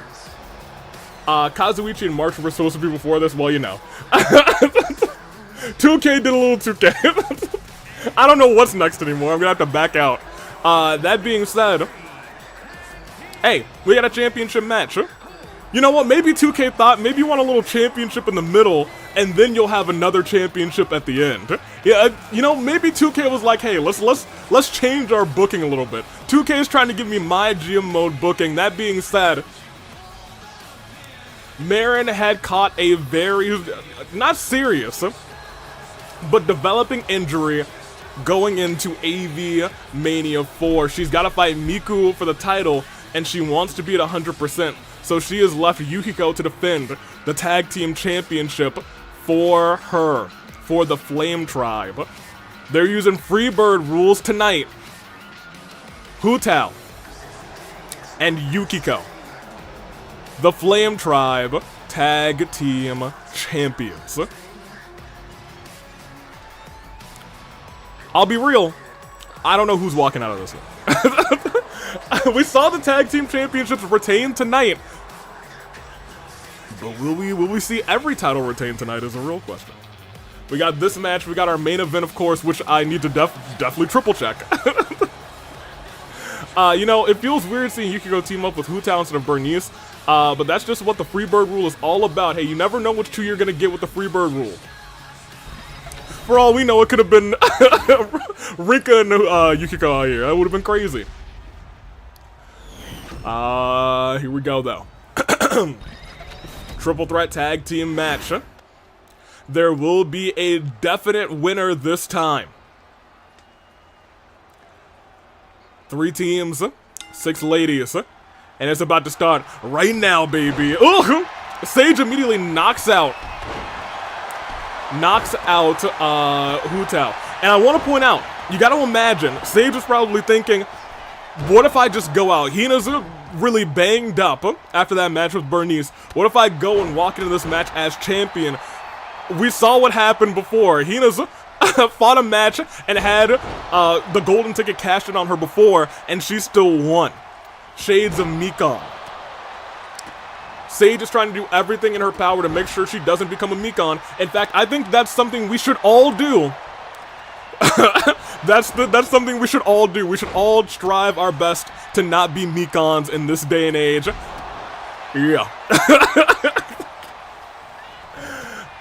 Imagine if Rinka pitched in via Freebird rules, that would be destructive. It'd just be spears everywhere. I just barely missed my vote time. Excellent.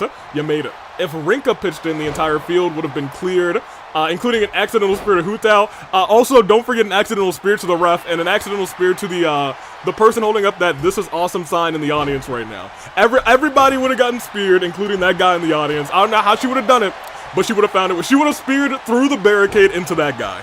That being said, the night rolls on. Anything goes in this battle. Unless 2K is done a 2K, this is an elimination match. The last time they had one of these, the Flame Tribe did not fare well. In fact, they were the first team out.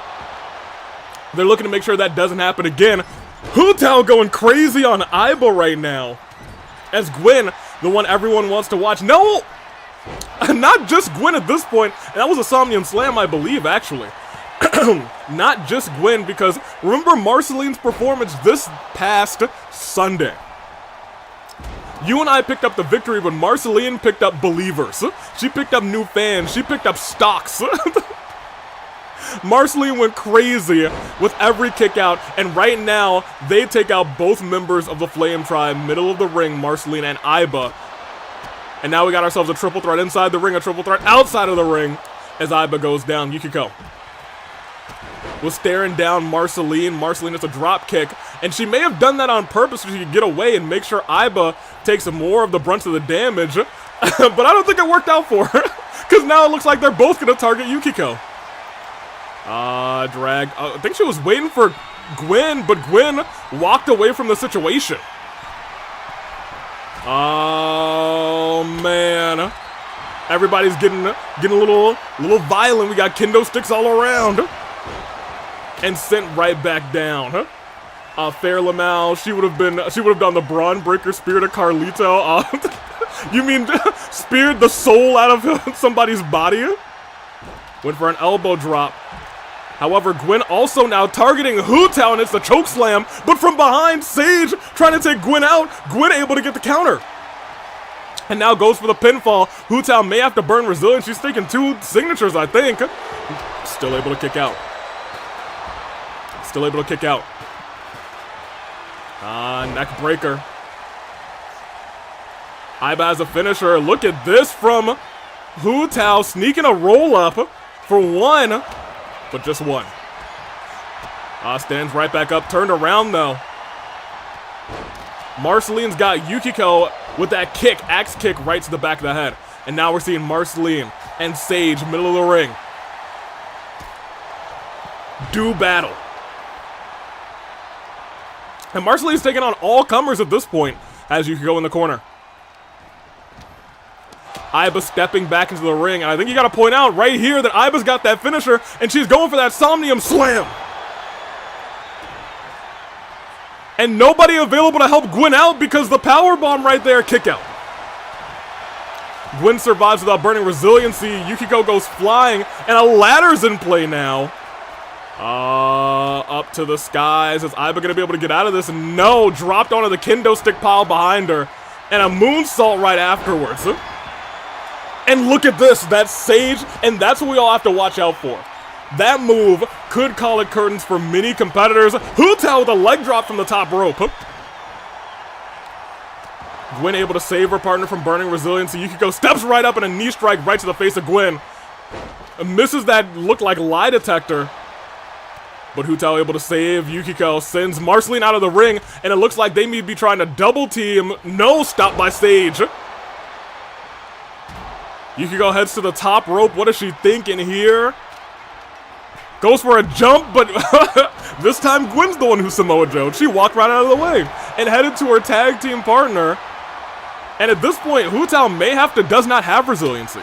Doesn't need it. It wasn't even a 1. What are we talking about? Isn't Rika capable of spearing souls out of bodies already? That is fair. Oh! Hold on. That was the G360. It was broken up. Maybe it's not elimination. I'm pretty sure it is. Oh, Aiba calling. Off the ropes. Plucked out of the way. Hit to the top of the head. Roll up there. And...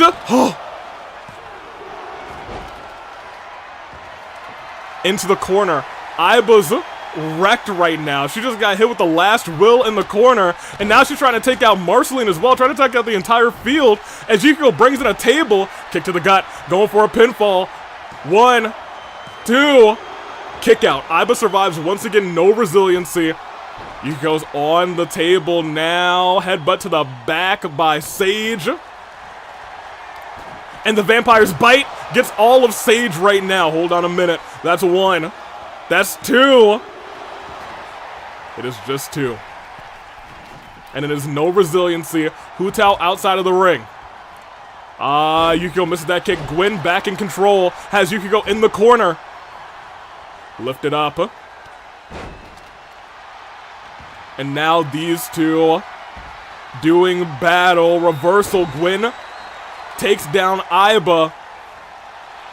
But from behind, a cheeky roll up to Gwen for 1. But just for 1. Marceline tried to get in there quick to break it up for a tag team partner.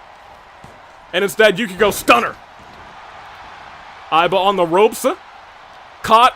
Swung around. Sidewalk slam onto the kendo stick. And a leg drop. The Flame Tribe in control in the ring. But Aiba just powered herself up. And look at that. Marceline down for 1. Down for 2.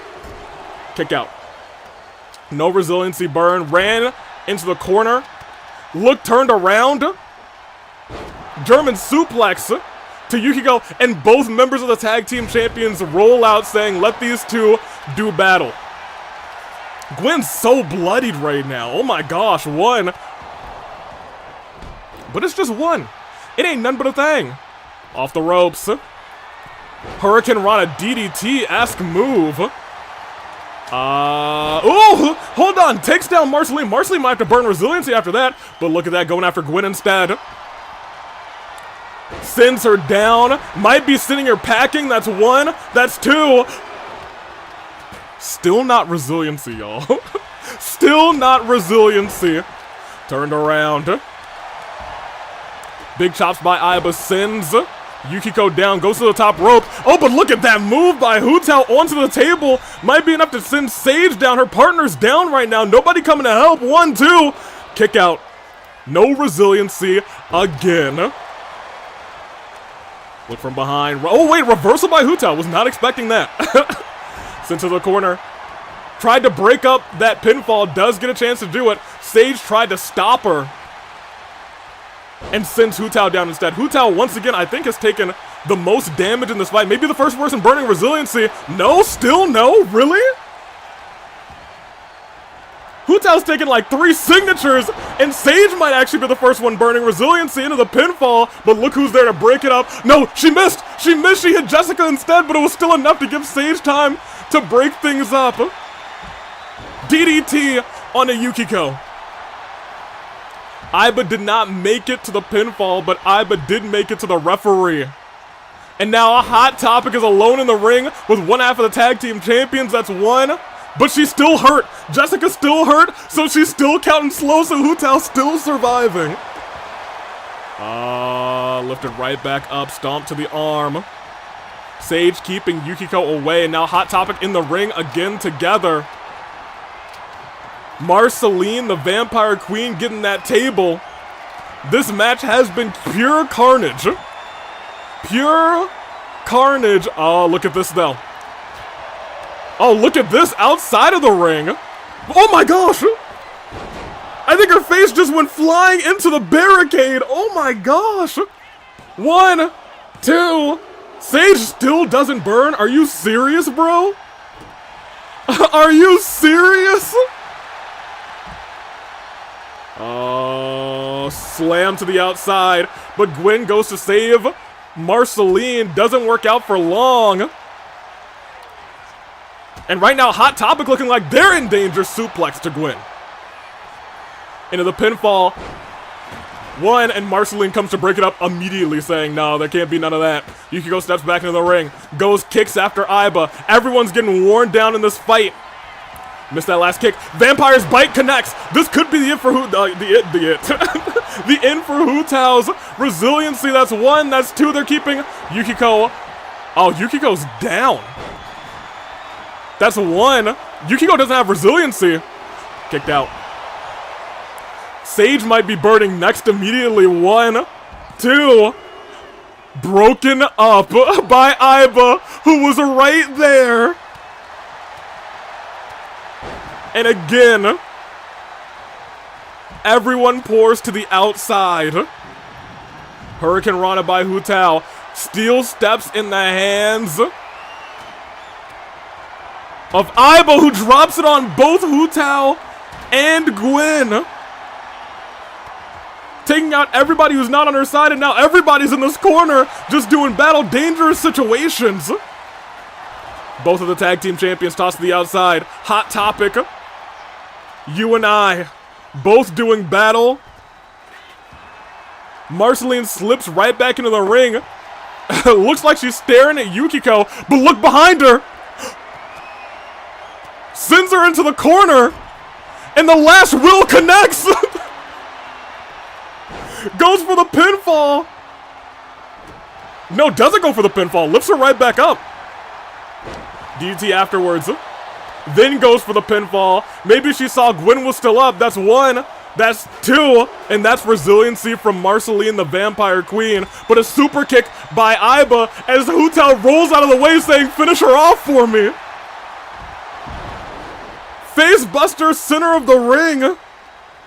And she's calling for it. It might be the end of Marceline. After the incredible showing this past Sunday, is she going to be Bialski? No, reversal. Reversal by the Vampire Queen. Iba's the one who's down in the ring now. Shot to the back of the knee. Sent down with authority. Hutao kind of just watching from the outside.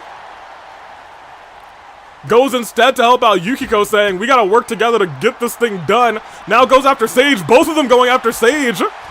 As Hot Topic looks like they're going after Iba. But look who's coming in. Sage trying to help out. Sage turns Hutao around though. Headbutt to the back. And another headbutt to the back. But Gwen taking that opportunity. And look at this, Sage down. That might be resiliency from Iba. It is not. Oh my gosh. Gwen takes down Yukiko. Yukiko might have burned resiliency here too. Goodness gracious. 1-2. Kick out. I don't know how. Oh, Marceline might be. No, she's not going to the table. I was going to say she might be going to that table. Not the case. She was waiting for her to come back, but the table said nah. The table said not today. If Gwen hits that G360 rather, it's curtains. But now she's got to contend with both members of Hot Topic. Well, she's got one. And she's got the other in the Amagi lock. Gwen's on the table. She can't help. Oh, she got there in the nick of time. Marceline was this close to tapping out center of the ring. Was that close, and I almost forgot. We were talking about that roll through Boston Crab, but look at this from Yukiko. And on the other side, no help available from Gwen. 1, 2, and Marceline's the first one eliminated in this. Oh my gosh. And now Hutao wailing away on Gwen. Gwen able to stand right back up, but the last will! They're looking to take Hot Topic out immediately. 1, 2. Gwen kicks out. Oh my gosh. Lifted right back up. I do want to point out, Hutao does have a signature, but thing about this is, Hutao also does not have resiliency, and that might be it. She broke it up. Sage broke it up. Sage broke it up. They're conspiring against Hot Topic. Neckbreaker onto the chair. The Flame Tribe and you and I conspire against Hot Topic. Lift it up and slam Gwen down. The conspiracy lays Hot Topic down to rest. Oh my gosh.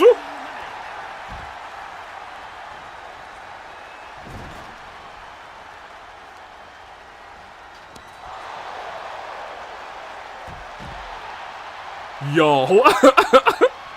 Throws the chair, but it misses. But it was a distraction off the ropes. Moonsault, she's stunned. We have to keep in mind that Hutao still has... Oh, she got it first. I was gonna say she has no resiliency, but at this juncture she might not. Oh, she's about to need it in a second. Yukiko able to step back in. Punches her in the face. But reversal and a kick to the face. It is 2-on-2 now. Lifted right back up. Reversal again. I think they reversed the signature this time. And Yukiko this time falling victim to that Somnium Slam, but look who's there to help out immediately. It's Hu Tao tossing Aiba against the ropes. No, now it's Hu Tao who's in the corner, and oh man, Hu Tao able to jump there in the nick of time to save that pinfall from happening. The last will does connect. And she's not able to stop her. Wait, she did stop her! She did stop her! 1, 2, Sage burns resiliency! Oh my gosh! Hit her from behind at the last second! Off the ropes. Went for that clothesline, caught in the gut. Aiba taking down Yukiko. But look here. Yukiko injured. 1. Broken up. Hu Tao firing on all cylinders. Hit to the chest. Went for that roll through Boston. Hu Tao able to step out of the way of it. May have saved her tag team tonight. Drop kick though. You can go all alone in there. Now stunned and getting wailed away on by Sage, holding the knee. Kicked in the back. And they're setting Yukiko. But Yukiko wisely rolls out. Oh my gosh. Aiba up to the top. Oh, but got Samoa Joe this time herself. Oh, look at this. I think that kick might have broken up that other move as well. It is a true 2-on-2. Tornado tag rules. Everybody's worn down. And Aiba splintered. Yukiko's injured. And a split-legged split. Off the ropes. Moonsault, but nobody's home. Sage with the reversal. Yukiko's the one that's down. Somnium Slam to the outside. Yukiko with the reversal inside of the ring, though. Sage dragging Yukiko towards the ropes. Gets her there. Unsure what she's thinking. A couple shots to the back right now. Hu Tao's getting wrecked by Aiba. We might be seeing new tag team champions in a second. Turned around. And another, this time, single leg Boston Crab. It's in deep on an already injured Yukiko. Hu Tao gets there just in the nick of time. Oh my gosh, she blasted her through the table with the last will and a moonsault afterwards. But she still gets up. She tried to roll through with the Boston Crab, but instead gets stunned. Hu Tao looking over, sees Aiba getting into the ring. Yukiko meets her there. Oh my gosh. And the last will in the corner. 1, 2, kick out. No resiliency on Aiba, but look at this. Spin around. Tombstone on the Sage, who has no resiliency. Cheap. Oh, she doesn't see behind her. Oh, she saw it in the nick of time. She saw it in the nick of time. Oh my gosh. Saved Yukiko at the last second. Oh man, but Hu Tao forced to roll out. Yukiko able to reverse. Sage with the leg drop in the center of the ring though. Amagi in, connects. And she's calling potentially for that Amagi lock if she gets it in. And it looks like she just might. Locked in deep. Oh my gosh. And she can't help. She can't help. Aiba has to burn resiliency. Yukiko's the sole competitor left with resiliency in this fight. Last will connects. But Yukiko's out cold. Aiba goes to break it up immediately. Oh my gosh. Now here's the thing. Aiba does have that Somnium Slam, but she's so exhausted. She's so exhausted that she can't capitalize. And the champion rolls out. It was their opportunity. But Hu Tao had the ring awareness, but she still gets slaughtered by that top rope maneuver by Aiba. Sage just have to keep Yukiko down. Aiba knows it's the beginning of the end for Hu Tao. Saw that Sage was struggling a little bit and takes a little bit of time saying, hey, you go and get Hu Tao. I'll take care of Yukiko. Stood right back up. Dragged over and onto the ropes. Oh, wait a minute. Outside the ring. Sage, y'all, this is going crazy. It's going crazy out here. Drop kick to the outside. Flame Tribe are happy to keep things outside of the ring. Aiba going to the heavens above again with that splash. This is carnage. The Flame Tribe were playing this so smart, it was crazy. Because I was like, ah yeah, Hu Tao's eliminated, but then she went, oh, she's tired, don't mind if I do. The last bit of air in her lungs she used to roll out of the ring. And now Aiba's waiting, but Sage is getting reversed on the outside. Everybody catching some, starting to catch some injuries. Aiba's injured. Yukiko's injured. Shot to the head. Combination strikes. Sage in trouble, tossed to the outside. Hu Tao and Yukiko connect in the ring to say, all right, you get over there, I'll go over here. And an elbow drop from the skies. Hu Tao on the other side going for a double axe handle. Did not work out in her favor. That did not go well. Oh, but the German for the back of the neck into the barricade sure did go well. Goodness gracious. Toss to the outside. You have to imagine this was the right call. Bernice walking into this match with a double injury. This is not a match you want to fight with a double injury. Not in the slightest. Oh, outside of the ring, DDT. These two teams might get shoved from this level of brutality. I'll be real. You might be right. We gotta look at all the news tonight because, ooh, dropped. And steps into the ring is Aiba. Yukiko focused on Sage. Oh my gosh, wait a minute. I was gonna say, this late in the match, it is anybody's. Aiba doesn't have resiliency. 1, 2. It's a 2v1. It is up to Sage.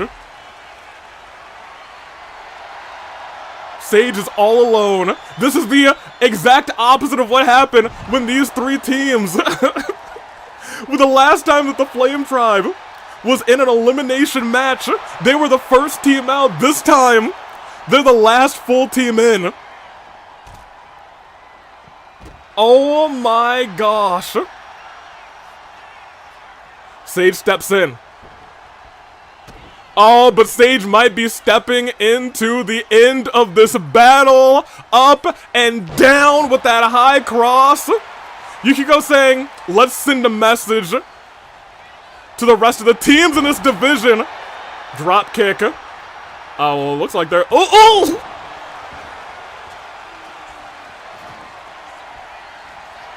Oh, no. Oh, no. Oh, no. I was like, they're both trying to kill her. They are both. Wait a minute. Sage might have an opportunity because they're not communicating. It's their first time really teaming up together. Oh, hold on. Is she going for a buckle bomb? No, face first into the turnbuckle instead. And they both stomp around the corner as Yukiko heads outside of the ring. Sage says, I still have a chance. They're not working together at 100%. Flame Tribe, if they get cocky here, it could be all over. Hold on. They might not be getting cocky. This might be the beginning of the end. As she goes face first. And I'll tell you what, it's looking, she isn't Chie, it's crazy. Oh, reversal! Reversal, but she gets caught by Hu Tao. This really is now 2v1. Sage thought she had a moment, thought she had an opportunity, saying, alright, I reversed that finisher, it's time to clutch up, and then out of nowhere, bam! They're not trying to win this match anymore, they're trying to injure Sage. They could have ended this 3 minutes ago. She reversed the last will. Yukiko just missed that move though. Yukiko just missed out on that move. Sage could start to turn things around. Roll through Boston Crab, but it's not falls count anywhere. Yukiko does not care. Drop kick Sage, breaks that up. Combination, reversal by Sage again. Sits her right back down. Sage is like, alright, they're both down. I got an opportunity. I gotta get my head together. I gotta think of a game plan. Hu Tao's the only one up. Yukiko's still down. Yukiko unknowing what's going on at this point. Sage, I don't know if Sage knows where Hu Tao is. Oh, man. Alright, well, you know, it might be dire straits for old Sage as she's tossed into the steps. They're really trying to hurt her. They're trying to put away the golden ticket because they're planning to get the world title back at Avi-Mania. Maybe that's what's going on here. Maybe that's what's going on here.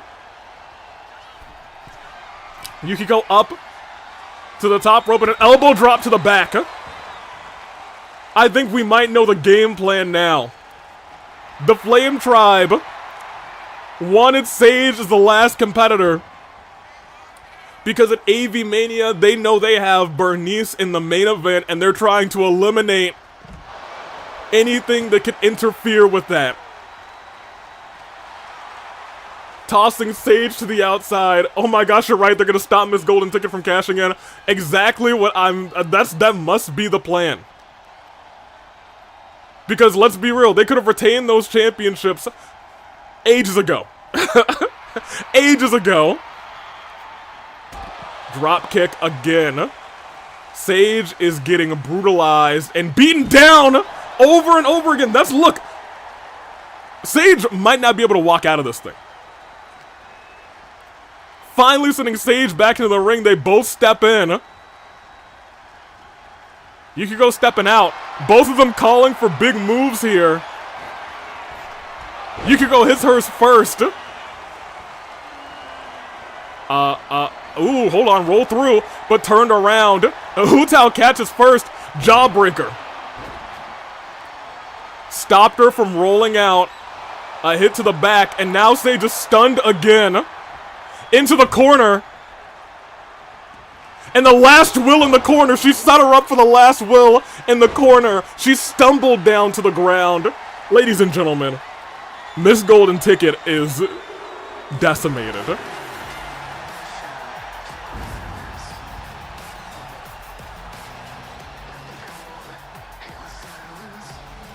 I gotta be real with you. The Flame Tribe played this match incredibly wisely. The ring IQ from this team was unlike anything I've seen at the hairiest of moments. When we thought Hutao was about to get eliminated, Aiba was like, I put 800% in this match and had to take a break. A half-second break before she was able to get up, and Hutao used that to roll out of the ring. The Flame Tribe are still your tag team champions. I guess it goes to show when you fight against the Flame Tribe, if you're ill-prepared, you're gonna get burned. And we gotta talk about this conspiracy that happened earlier. Hutao was as good as gone, and Sage saved Hutao to get rid of Hot Topic. Was this these two teams working together against Hot Topic? Did Sage just think Hot Topic was the bigger threat? Because at the end of this match, I think Sage may have just had a miscalculation. Because they snatched those titles, and they are still tag team champions.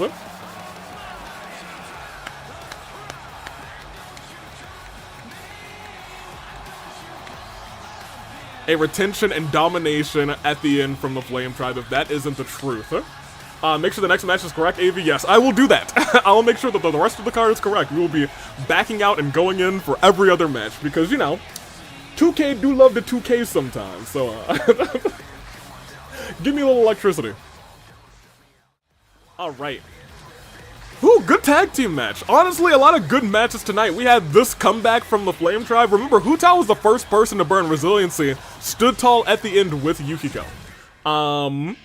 Nemona went crazy. Okay, that match is still correct. That match is still correct, and our main event is still correct. It just moved this match from second to last to the middle of the card. So it wasn't the biggest shuffle, but you know, it's fine. We got the triple threat match next. I suppose. Whew, Bernice is likely thrilled knowing she has a chance to bring more gold to the Flame Tribe, 100%.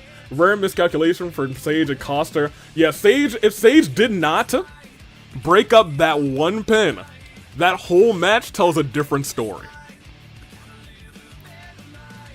That whole match tells a different story. That being said, it was indeed the Flame Tribe, so let me get you guys some predictions real quick. A couple predictions. It is Avi-Mania Qualifier. And I'll be real, I don't know if it's gonna... The last qualifier was real good, so I'm not sure if... It's gonna be hard. to live up to the last qualifier, but I think if any gentleman can do it, it might be these three. A combination of Shin, Pimp Kazuichi, and King Dedede. Put it out there. Eggman, come get your daughter immediately. She needs repairs, not for nothing. The March 7th match, no. I'm just gonna let it ride with whatever is left. It is triple threat, so it messed up again. Yeah. But the actual matches themselves are the same, so it's fine. At the end of the day, it's fine. Triple threat. Avi-Mania Quali. So they did shuffle 3 matches around. Fair enough. But, to be fair, it is better than when it would just not even shuffle matches around, it would just replace the entire match card. I'll take them shuffling the matches around. That's better than me having to reset up the entire card. I'll take what I can get at this point, 2K. Here. Shin. Pimp. And Penguin. Triple threat Avi-Mania Quali. Let's do this. Let's see it happen as things continue to be electric.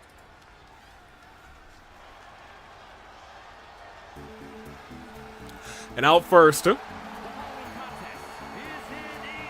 your boy be pimpin'. It's Pimp Kazuichi. Yo, one hell of a beatdown at the end, 100%. Which is crazy. They weren't looking to make friends. They weren't looking to really work with you and I. In fact, maybe they were like, hey, let's get out the hot topic first, and then we two teams, we can go together. We can go 2-on-2. Because you know, hot topic, they're gonna be gunning for you after you beat them rather, at Rebellion. It was probably some lovely words, some word convincing. That being said, Hu Tao at the end of the day, along with Yukiko, were better than you and I. Or at the very least, they were smarter. That's in the past though. Tonight, Pimp Kazuichi looks to become the next man in the AWE Championship ladder match. He has held gold before in the AWE. He was a former Fight Forever champion. I think won the match at the Fight Before Christmas last year. Shin has had a very kind of interesting year. It has been a year without Gonta. For a long time, he's been trying to hold out and fight big matches, trying to uncover what happened to him. And he pieced it together and found out it was Chihiro. And he could not keep his rage in him. He didn't wait for any explanations. He broke Chihiro's arm. Before he could break the other one, XSP luckily stepped in out of a sense of, not pity, not morality, but understanding. Because the same thing that happened to Chihiro happened to him. Not in terms of breaking arms, but in terms of being forced to submit somebody from the game. Or to the game, rather. Onyx's game. Shin has since shaken XSP's hand. He understands the situation, but at this juncture, you gotta wonder where Chihiro's mind is. Everyone has to wonder that. He's got a broken arm. We've seen him in the security room from time to time. A very dour look on his face a lot of times. He can still type with one hand, so you know, it's pretty good. He can still work. He's on a super duper light duty. He just comes in to look at code sometimes, just double check things. We don't have him working a full schedule, but he wants to come in from time to time to just keep his mind off of what happened between him and Shin. And you know, I think it hurt us all. It hurt us all in that moment. King Dedede, however, he's just here because he wants gold. He was like, I had one of the greatest open challenges of all time. Let me get in this thing, let me win this match, and let me go on to Avi-Mania. I promise I'll squash somebody, I'll clobber somebody. You better believe. Yeah, it's a triple threat match. Jessica's calling it, and it begins right now, and it looks like he's going to try and clobber Shin. And he's going to try and clobber the Pimp. Uppercut to the back of the head. Yo. King.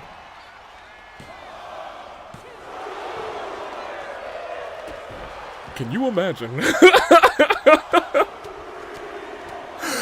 Can you imagine? If one uppercut from King Dedede to the back of Kazuichi's head was enough to put him down for 3, I would have screamed. It would have been a David versus Goliath battle. Shin versus King Dedede afterwards. Because right now the Penguin's in control. Rolled over, rolled through.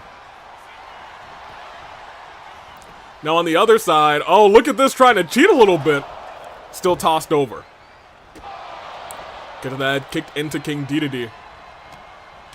Well, look at that big chop. Kazuichi saying, I don't want any parts of this anymore. I'm gonna leave. Shin, however, firing away on the big old bird. Oh, he knocked the whole chair out of his hands. Oh, no. Oh no, someone saved the Pimp, dropped onto the ropes. Right into the corner. I don't know how, I thought he hit him in the chest, but apparently hit him in the head. Kazuichi busted open in the onset of this matchup. King Dedede still has a little bit of that purple bar left. He's still a giant, ducking that, but Shin trying to stop it. He's still got a hair left on it. Hold on a minute. Oh, and he's looking to take Shin. Shin with the reversal. Shin breaks the bar. And Kazuichi says, ooh. Kazuichi was saying, hey, maybe I can get you, but the signature did indeed get reversed. King Dedede still in full control as Kazuichi went cheeks first into the middle of the mat. But reversal there. Elbow to the heart. Okay.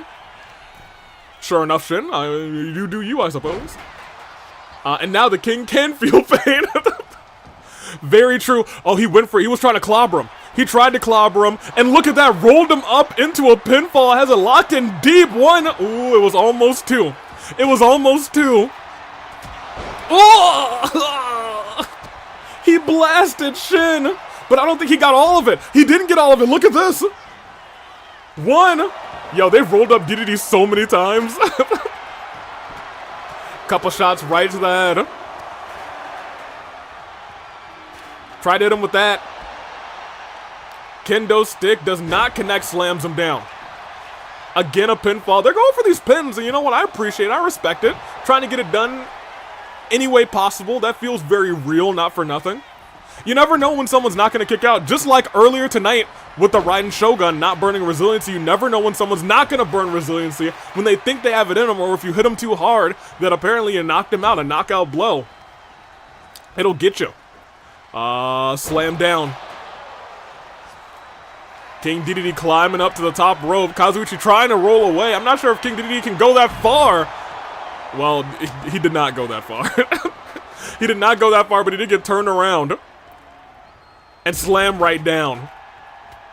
Shin going after the legs of the Penguin. Off the ropes, moonsault. Starting to wear down King Dedede. For 1. You gotta imagine, if Jessica got down quicker, it might have been more than 1. It could have been 2, maybe 3. 4, 19.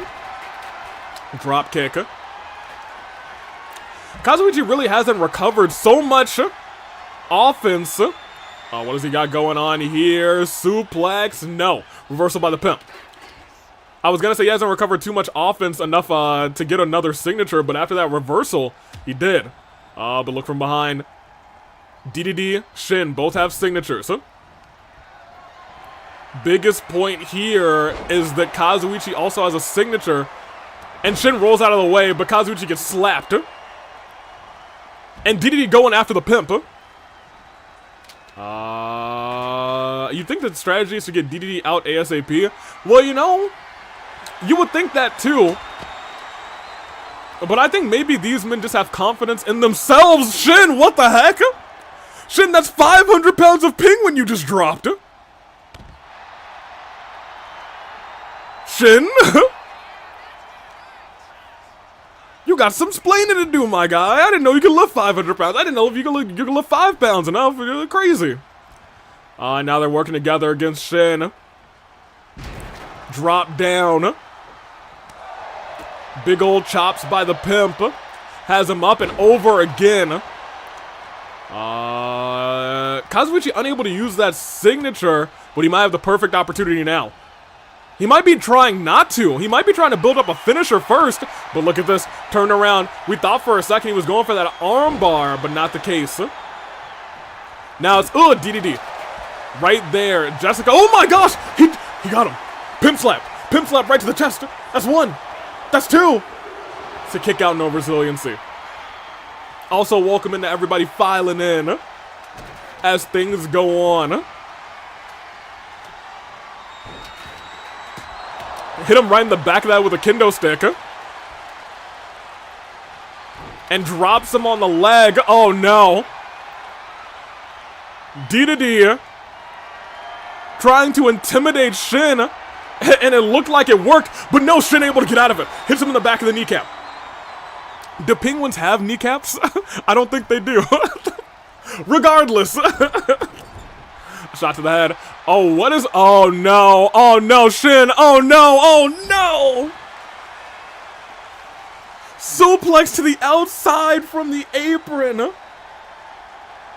His back and his neck have got to be roughed up. It looked like Kazuichi said, get him. Which is crazy, but look at this. He's not going to be able to get him because into the armbar locked in deep. But Kazuichi rolls out of it quick saying, my arms still feel fine, don't you know? Slam down, toss to the outside. Shin almost accidentally broke it up. 1, 2, not resiliency. These boys still got a lot left in the tank. And Shin's got a lot of kendo stick left in his hand, apparently. Not anymore. Tries to go for a pin on King Dedede this time. 1, and ain't nearly enough. Fun fact, penguins do have kneecaps. Today we learn. The more you know. Hold on a minute. Has the armbar locked in again? He's trying to break out, I guess, the flipper bar in this juncture. Wait, it was in real deep. I started to see that flipper stretch a little bit. I've never seen a penguin break a flipper, but it almost happened today. Ugh. Nasty knee strike to the chest of Shin. 1.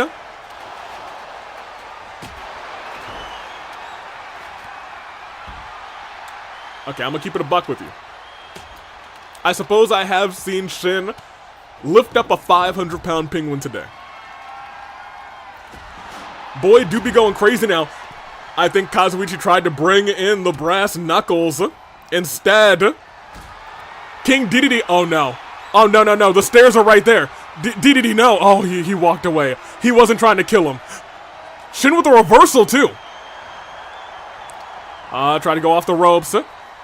Dedede slams him. No, Shin with a reversal again. Dedede rolls through, barely catches him with that clothesline. And drops him on his head, turns around. Shin's kind of going nuts for real. But a firing back. Kazuichi off the ropes. He drops his cheeks onto the chair, man. Oh man, that hurt me. Ooh, that don't feel good. Oh man, I don't know how he's still functioning. He just jumped onto the ropes and set his cheeks right down on that chair. That might be broken. Oh, that's not good. Somebody call an ambulance. Somebody call my mama. Good, I already did that this stream. That's crazy. Went for another leg drop. Shin clearing house with that chair, but didn't turn around to see a 500-pound penguin already standing right back up. Gets a couple shots right to the gut. I think the big ticket item on this match is Shin hasn't been hit with too many finishers. Dedede tried to hit it twice, but Shin able to step out of the way both times. He might not be so lucky this time. He's crawling away saying, if I get hit, in the chest by Dedede with those flippers. It's not going to be a pretty sight. Rolls through. He's at a kendo stick his spine. 1. Still 1. Kazuichi gets punched. Wait. Shot to the back. Drops him. Dropped his other arm onto the steps. Oh my gosh. He had to burn resiliency because of that. I think he might have broke his other arm. His other flipper might be sprained or something. His arm landed right on that. Oh. Goodness gracious. Reversal again by Shin. But now he's getting hit with those stairs. The great equalizer, man. My arm jittered after seeing that. That's crazy. The stairs are a dangerous weapon. Shin again with the reversal. Couple shots by Kazuichi. Kazuichi kicked in the gut. Rolled through. Leader of the entourage. Walking around. But oh my gosh, as he was trying to run up for a move, Dedede saying, I'm gonna claw. He said, I'm gonna clobber him for real. And now we're outside of the ring. I'll be real, you gotta imagine. Inside of the ring, Shin, a true technician. That's where he's gonna wanna keep everything that's going on. But 500 pounds of Penguin once again just went slamming into that post, and look at how damaged it is because of it. Goodness gracious. Keep in mind, Shin was in the very first Avi-Mania ladder match. He actually almost won that ladder match. Yo, still won on Shin? That's crazy. That's nuts. Shin wants to get back there. He's learned a lot since then. If you talked to me a year ago, or I guess a couple years ago, 3 years ago, I suppose, at Avi-Mania 1, 2, Kazuichi kicks out, no resiliency. If you talked to me then, if Shin would be able to lift up a 500-pound Penguin, I would have pointed and laughed at you. In fact, if you told me yesterday, I might have just laughed at you. I may not have pointed, but today, I'm a new man. Shin just lifted up 500 pounds of Penguin. Maybe it's adrenaline that's in his soul. Maybe it's a newfound, he got him. Dedede's out, and he might have Kazuichi too. Armbar locked in deep. And Kazuichi's arms are starting to feel it. No, he rolls out again. No resiliency burn on the Pimp. He said, you're gonna have to jam my arm in some steel steps as well. It is 2 people who competed at Avi-Mania 1. Shin, unable to pick up a victory there. Kazuichi did indeed in a last man standing match. Oh, dragged over to the ropes, a couple shots to the gut. Shin survives. Drop kick. Hold on a minute. This could be enough to burn resiliency with how banged up Kazuichi is. It is. Shin is putting on the performance of a lifetime. However, we have seen comebacks like crazy already tonight. We see another one. Wait a minute. Hold on a second. Steps back in.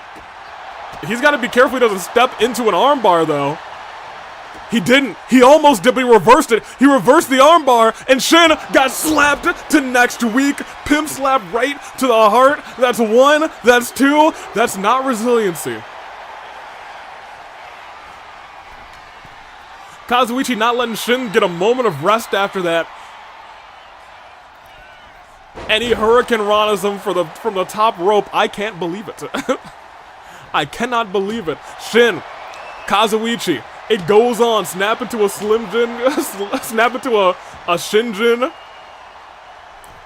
Shin is stunned. This is exactly what Kazuichi needed. He has another Pimp slap ready. Kazuichi, you gotta hit that. You gotta hit that thing. You gotta hit that Pimp slap, dude. Shin wisely crawling to the outside, though. Oh, maybe it might not be so wise. His back's about to get ruined on the hardest part of the ring. I did indeed say howdy to you, Parker. How you doing? Uh-oh. German suplex on the Twitch side. Oh, he's got the chair. I was gonna make that Shin Jim joke too, but you beat me to it. Well, you know, you gotta have that quick wit. Hold on. Wailing away. And Shin's trying to stay in control, trying to make sure he doesn't burn resiliency in this bout. Has him up and down into an armbar. On the outside, that's not going to do anything. Oh, but Kazuichi's still getting out of it. Still getting out of that armbar, but it's not just an armbar. Oh, no. Oh, no. Look away if you're squeamish. As his arm's getting sacrificed.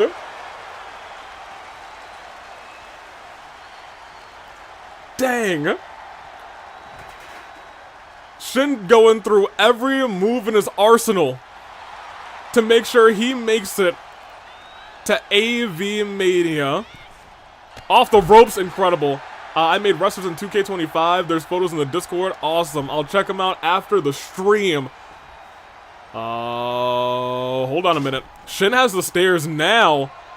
Oh, and Kazuichi just walks it. Okay. It might be over. He might not need the armbar. It might be it.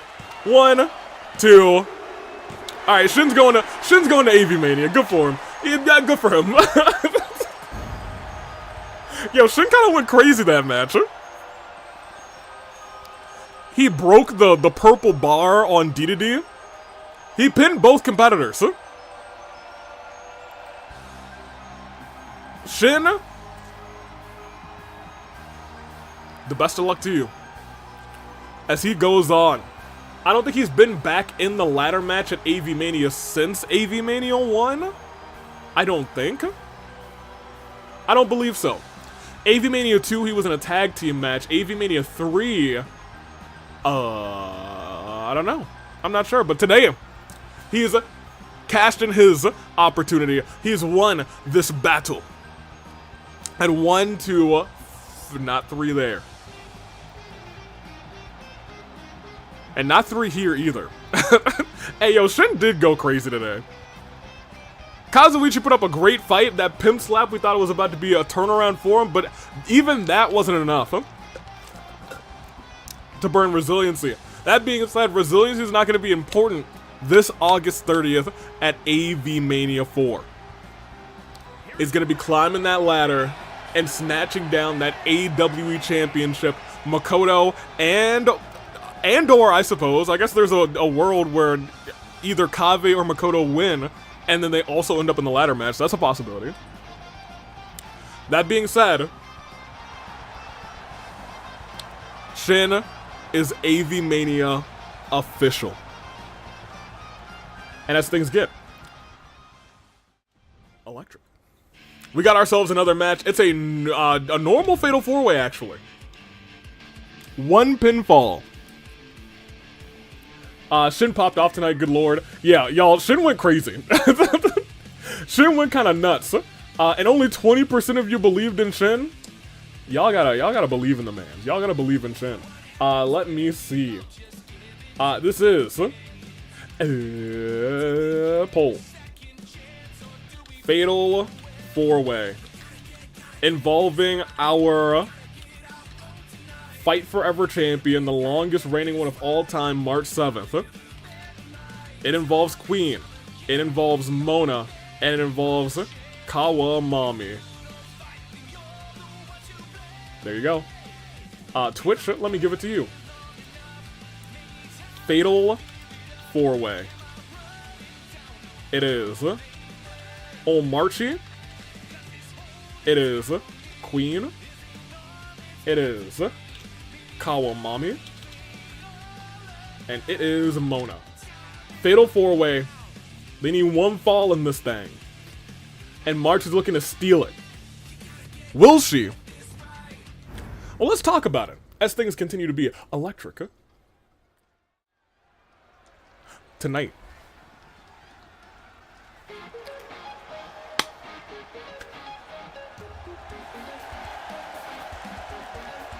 And here comes March Kawakami. It's in pics. Excellent. Once again, after the stream, I'll check it out. March 7th, AWE Fight Forever champion. Let's talk about March.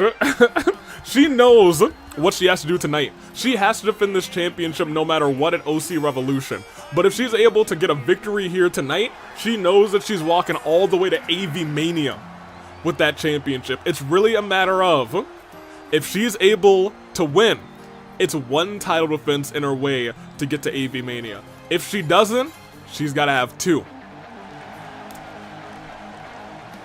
Can she do it? Is the real question. Well, let's see. She has been holding on to that championship for a grand total of 133 days, the longest reigning by far. In fact, she's over 100 days longer than anybody who's ever held that Fight Forever championship in the ladies division. Maybe the same for the men's too. No, not quite. Skull, Kazuichi, and Tartaros have held it for over 48 days. Tartaros has held it the longest, but for the ladies, it's March 7th. She's going crazy. She's going crazy. She said, March 7th, my birthday, I want it. And I'm going to carry this thing all the way until next March 7th. At least that's her goal. It's going to be tough. I see Mommy and I click. Speaking of, there is Kawa. You know what? I don't want to say 2K did this, but it definitely did. I put her in her maid attire. But 2K robbed you all of a mommy as a maid. Shame on you, 2K. You've taken so many things away from me, and I've said, you know what, it's fine. I'll live through it. But this is too far. Kawakami is here. She's not Becky tonight. She said she's got to get the job done as herself. Queen, however, is calling for her shot. Queen has held the AWE Championship for a grand total of 56 days. She is also a former tables champion for not that long, I don't think. She had it for 35 days. You know, she's had a couple short title reigns. She's saying, I'll get that Fight Forever Championship. It'll be easy peasy lemon squeezy. We will see. Also, welcome in Kuzu. How you doing? Let me see. For shame, 2K, let us thirst. You hate to see it. 2K doesn't want you guys to simp. It's crazy. I would never do that to you guys. I was ready for you guys to thirst. I was about to say, get your hydration out, y'all. I was gonna say, get your waters. But instead, 2K said, no, there will be no waters. There will be everyone. No. Tragic. That being said, last but not least, it is Mona. Mona, who, I'll be real, doesn't come out like she's looking too happy. And I'll be frank, Mona's been through not a lot physically this year, but she's been through a lot emotionally. For real, for real. I have no water with me. I've got no bread. I've got no water. Just meat. Miss Mona herself. Will there be a chance we'll be seeing some Chapter 3/4 characters once you finish them, maybe? Yeah, of course. You know what it is. We AVs are almost done Chapter 3. We should be finishing Chapter 3 this Saturday. Fingers crossed. And then it should be releasing that sometime next week. But we'll see about that. We will see indeed. Anywho, let's see. You misread my Miss Mona comment. Miss Mona herself. You know what? I wish I would have continued to misread it as this match goes on. I want to triple point out it is a standard Fatal 4-Way championship. I'm sorry, not championship. A Fatal 4-Way match. March doesn't even need to be pinned for her to have to, I guess, defend her championship. So March has to keep her eyes everywhere in this fight. And no photographer to help her out. So AVs have a collective playthrough. Yeah, you know, we like to, we watch what's going on with the other AVs sometimes.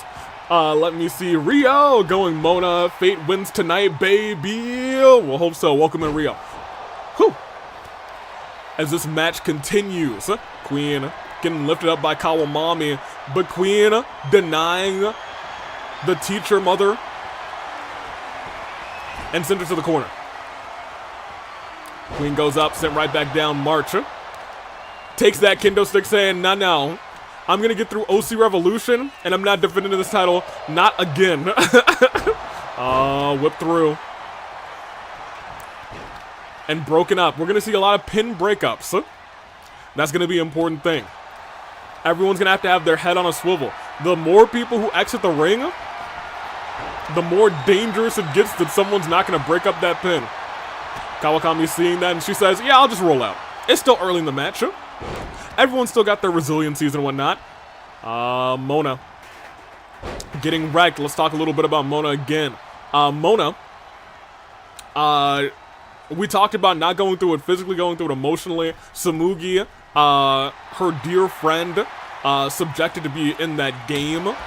Onyx's game has had to deal with Onyx more than any of us, to be honest, I suppose. Keep that in mind.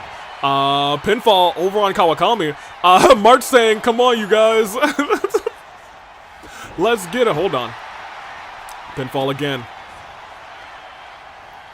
Lift it back up. Ooh, no, not the case. Couple kicks. And a drop kick to the face. Oh, goodness gracious. Kawakami tried to go up, over, and around, but not happening. Oh, there we go. Perfection. Shot to the back. Let's talk about Queen, too. Queen had a little rough year last year. Was not herself for a long time. We're talking about it a lot. She wants to get her way back to the top the right way. She did it at the fight before Christmas as Mona ruthlessly throwing a chair right into Queen's face. You gotta imagine Mona, one of the few people, not one of the few people, one of maybe the many people who still gets a lot of tough, bad memories when thinking about Queen, when looking at Queen. Maybe the reason she immediately ruthlessly threw that chair right into the head of Queen. Kawakami was not in the AWE when all of that went down. She's got no beef with anybody here. She's just like, I want to continue dominating the scene. You better believe I will. As, ooh, March is taken down by Mona. Hurricane Rana. And taken down as well. Ooh, hold on. Her face almost went right into that chair and had the wherewithal to stop it. But Kawakami has the wherewithal to reverse the signature, and now she's the one in control. About to send everybody to his attention. She's actually reversing everybody's moves out here. Incredible work. Don't worry, I took care of that other camera guy anyway. He's he's safely not tied up in a closet somewhere. March is probably gonna find him, Cruiser. Hinlo, at this rate, Nai's is just now Mona and Dottore, and given Mona's really doing her own thing most of the time, fair enough, just Dottore. How do we feel about that? I don't think we feel too good about Dottore, not me. Not most of us, maybe Kuzu. Cherry's going crazy, thankfully, so there's only one Dottore supporter, so you know, big dubs out here, you know what I mean? Big dubs! And everyone's kind of, I was going to say everyone's missing a couple moves here, but look at this. Cheeky roll up for one, but just for one. Don't say his name, you mean Joe Hendry? Queen flopping a hard in the corner there. March firing herself up. Tossed into the ropes. Went crazy with that head. March with a reversal. And a knee strike to the chest. And an axe kick. Oh, and then they insult to injury threw the kendo stick right at Queen. Depends on the day with Hot Doc. Fair enough. Uh-oh. Oh! Rolling through that blockbuster. And now Mona with a baseball bat hits the champ in the head. And goes for the pinfall. You gotta imagine there's probably some frustration in her actual career in the AWE as well. Was the first ever All-Star champion, but only held it for a number of what, 14 days? Here, we can check that real quick. Yeah, only held it for a number of 13 days, and now officially, Deity Miku has held that title. This is her 14th day as champion. As Mona is probably forever going to be the shortest reigning Fight Forever, I'm sorry, All-Star Women's Champion. Remember, she was cashed in on by AJ Lee in the first show after Avi-Mania in the main event. Slam down. Never had a proper title run in her first championship reign. That's got to eat at you as well. Hold on, look at this. Could have been bad news for Mona. But it's not going to be bad news for Kawakami. You do know. Kawakami. crazy. Crazy, scary, spooky, hilarious. I am behaving. Okay, hold on a minute. Ain't nobody who's typed :3, squiggly less than 3 ever been behaving, Rio. Ain't nobody who's typed :3 along with a squiggly, a tilde looking thing, and a less than 3 ain't never been behaving. I'm calling foul. Wait, hold on. Wait a minute. What is March doing? Incredibly unique roll-up. Goodness gracious, sent her on a trip all around town with that roll-up. Mona, why the referee? Maybe it's not just Queen. She's got a problem with everybody right now in the pinfall. 1. Broken up. Also, I call foul to your foul, AV. Squiggly less than 3. Hey. Oh my gosh! Wait. The stars aligned. 1, 2. March burns resiliency in this fight. Because of Mona, and look who the only one standing here is. It's Mother Dearest. It's Kawamami. Kick to the head. Ain't that a kick in the head, as the kids say. :3, ew, I never want to do this again. Alright, well, it's only a matter of time. Squiggly heart obviously means that we're angels. No. No. I refuse. This is our cosmic being of chaos. This should be expected, and it still catches me. Uh-oh. Into the ropes. Both went for moves there on Mona. Mona tossing Kawakami. Kawakami with a reversal. Big, I guess putting her whole body into that move against. I'm not sure if you can hit this from here, Kawakami. And Mona standing back up. I'm not, you ain't going, yeah, I was gonna say, that's a mistake. Kawakami, that's an instructor. She was like, no, that's not gonna work. Let me reassess. And let me get my head back in the game. She's got a sledgehammer in hand, dropped right there onto the midsection. Into the pinfall. And Queen's too far away. 1, 2. Mona burns resiliency too. That's what we were talking about. If you were too far away in this fight. Oh, falling drop kick. Up and Hurricane Rana, but look who's there. March 7th off of the ropes. Tried to hit everybody, but Mona steps the Queen out of the way. Look at this. Ooh. Snapshot right onto the head. Oh, but wait a minute. Everybody's down. Everybody's down. Stars align. Crawls into the pinfall. Is she going to steal this? Oh, the Queen woke herself up saying, no, no. Not today. Mona almost stole herself a championship opportunity. But now everybody's slowly getting up to their feet. March with a reversal. Kawakami in the corner. Mona still saying, I still have an opportunity. I still have a chance. But look at March rolling wisely out of the ring. Knows that she is in danger of getting pinned. Uh-oh. Mona? Mona, what's she doing out here? Oh no! Falling drop kick and went elbow first. My gosh. Jeez Louise.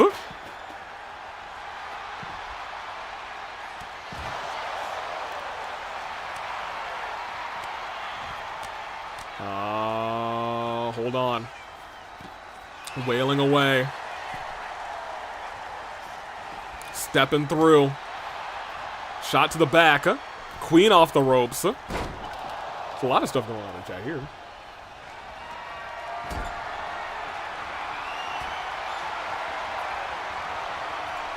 Ooh, taken down. Where is everyone? Yo, don't say where is everyone squiggly. That makes me think that you know where everybody is. Into the ropes. Goes underneath. A kick to the head. Ain't that a kick in the head? Now here's the thing, we got both people without resiliency. Now dueling it out with both people who still have resiliency. March, come on, what was that? What you doing out here, March? Kick, and another one. I'm here, says Ray. Hold on, wait a minute. Everyone I think is down. 1, 2. She's still kicked out. Oh my gosh, that was Mona's moment, but she's still kicked out. Into the ropes, stars align. Right to the mush. Going to the top rope. Kawakami joining her. Mona hits a DDT. Crawls into the pinfall, but very clearly Kawakami not gonna let that happen. Breaks it up at 2, saying, yeah, whatever. Oh, but from behind, did you see Kawakami's head hit the back of the mat? Mona's a woman determined at this point. Spinning back kick. Goes after Kawakami. Kawakami with a reversal, bulldog, but a shot to the back of the head. Stares over at Queen, knows Queen has been brutalized in this fight. But Queen does still have a finisher, and there it is, that pop-up punch. And ladies and gentlemen, it looks like Queen, oh, wait, 1, 2, Mona couldn't make it in time. She was too exhausted, and March, well, potentially March versus Queen is set up. March still has to get through OC Revolution to walk out and have to face Queen. But Queen gets herself a championship opportunity weeks before Avi-Mania. And if she wins, she's walking in to Avi-Mania as champion. Will she do it? Unknown. Mona tried to be an all-star in this fight. Was so close to breaking up that last pin. In fact, Kawakami, bad manners, just casually walked and stomped there. And the biggest picture here, actually, is Queen just rocked the Fight Forever champion. That's who took the pin. Oh lord, my pancakes, I need Squid to bet the house again right now. Well, you might be in trouble.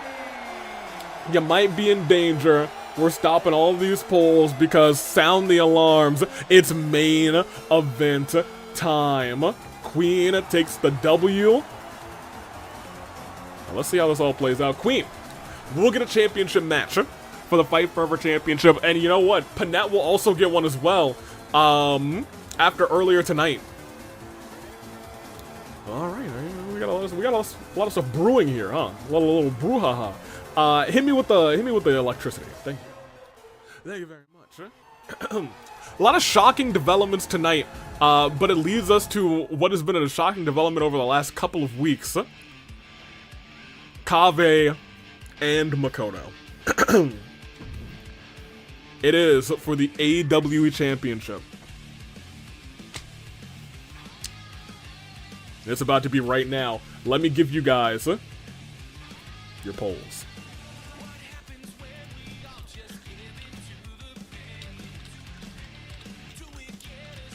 Kaveh the challenger, Makoto, not Makoro, Makoto the champion. Twitch, AWE Championship. It is Kaveh the challenger, it's Makoto the champion. I got a lot to say about the both of these, as we've learned a lot about the both of them over the last couple of weeks. Let me just see what everyone's saying. Now's the time. Makoto and Kaveh, AW Championship, Fading Hope versus Reprising Hope. AV janks Makoto so he loses Lamau. Call me biased, but even after what's happened, I still kind of don't want to see Kaveh as champion. That's real hate. If Makoto wins, I'll be shocked. Let's all find out together. As for the final time, kind of. I guess we'll probably hit electricity at least one more time tonight. Here is our main event time.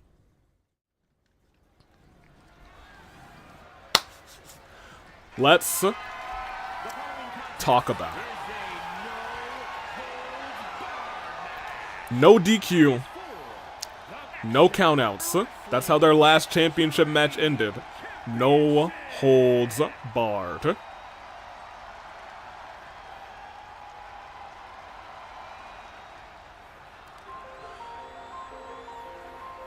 You can see he still carries around that vision. He still points around. And he said he's coming out for this championship match. When Navia went to talk to Kaveh, he said, we're not calling this off. My vision going dark. Amon sealing that chi path. Me stopping competing just means Amon wins. In that regard, he is standing in this ring as a beacon of hope.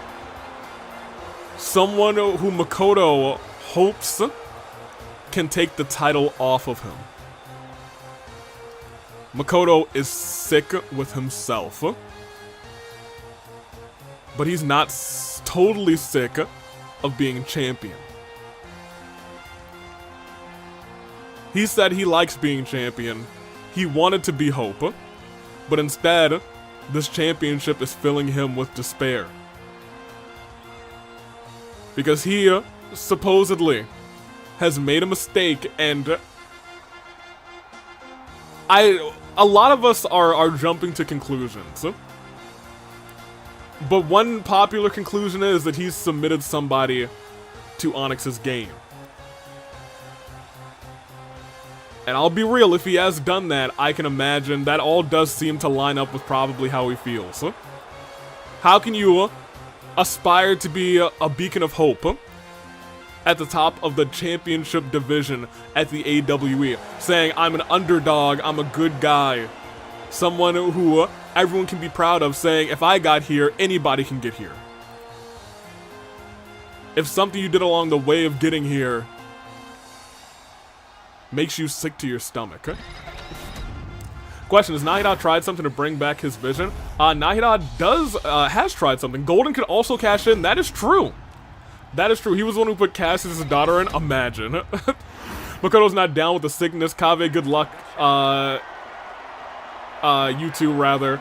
Makoto, we were worried for you. Fair enough. He still has his vision, even if it's deactivated now. You gotta imagine, maybe it brings him some comfort. I have no idea. If I were him, it would just bring me pain. I have Nahida has apparently tried to bring that vision back.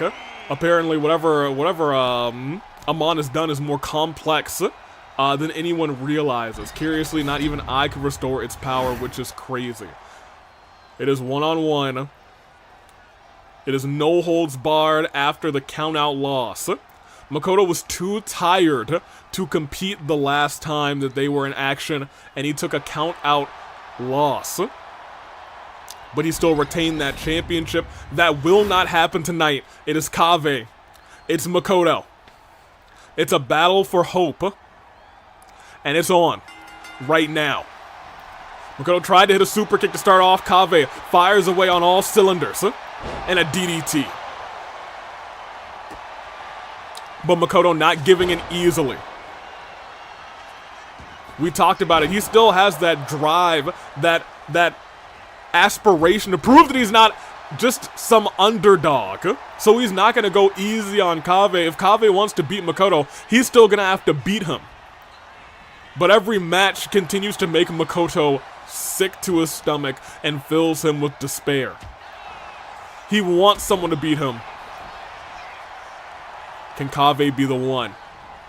The winner of this match likely heading on to the AWE Championship match. The ladder match at Avi-Mania. Let's find out how it goes. Look, Makoto, I'm sorry for all you've been through, but I'm a petty, petty man. So please come through this once. Kick to the gut. Kaveh already has a weakened midsection. You got to imagine the attack by Amon has left Kaveh drained in some ways, but similarly, Makoto's conscience has left him drained in I don't know if more or less ways. You have to imagine less ways. But remember, it is no holds barred. Anything goes. And Kave's getting a table.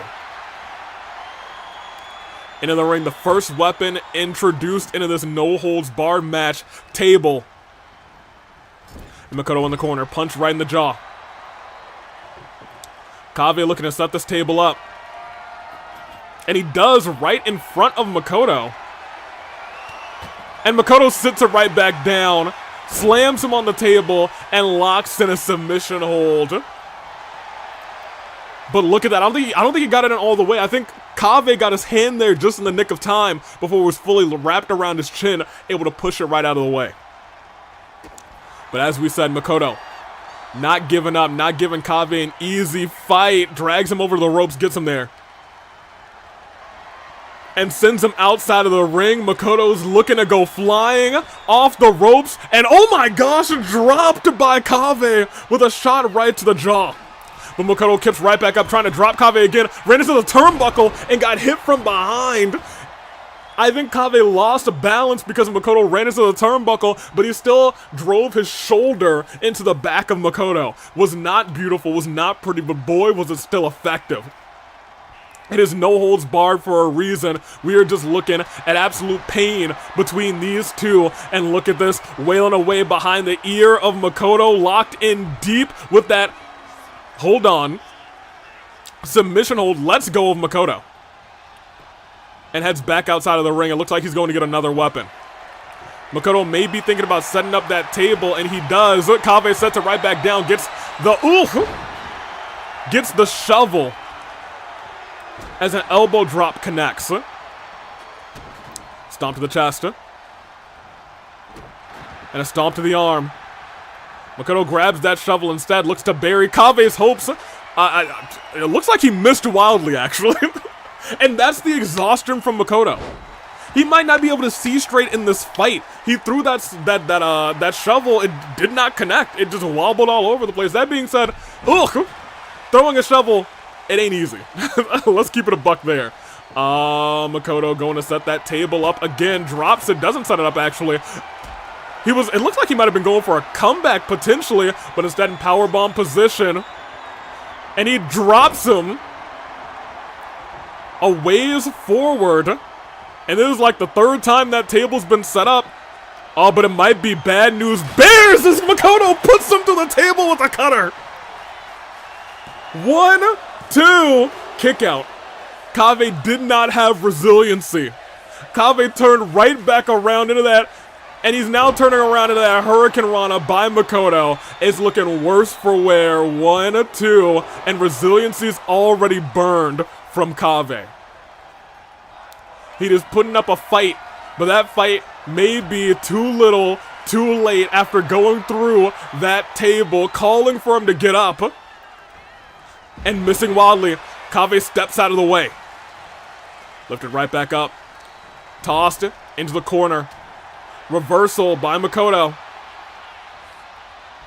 Has him up, slams him down.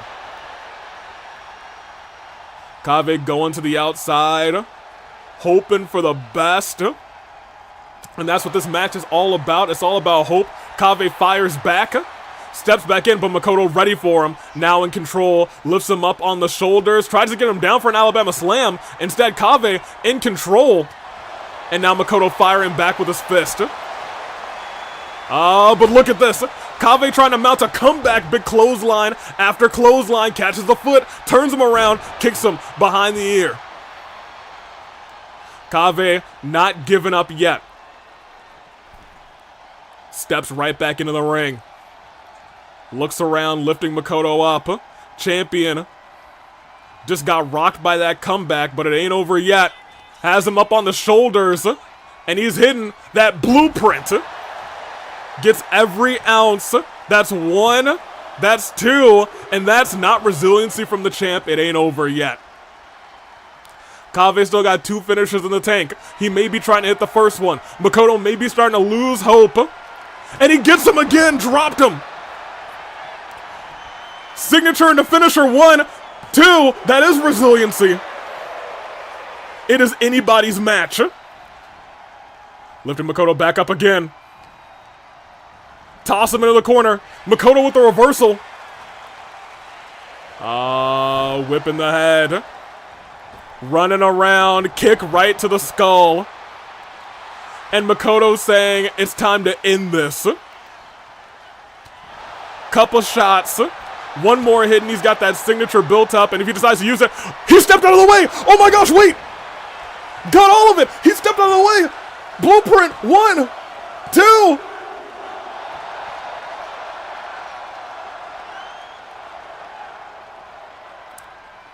He may be exhausted, but he is not out. The world stood still for just 1 second. And we all thought Kaveh had won the championship. But it won't over. Not yet.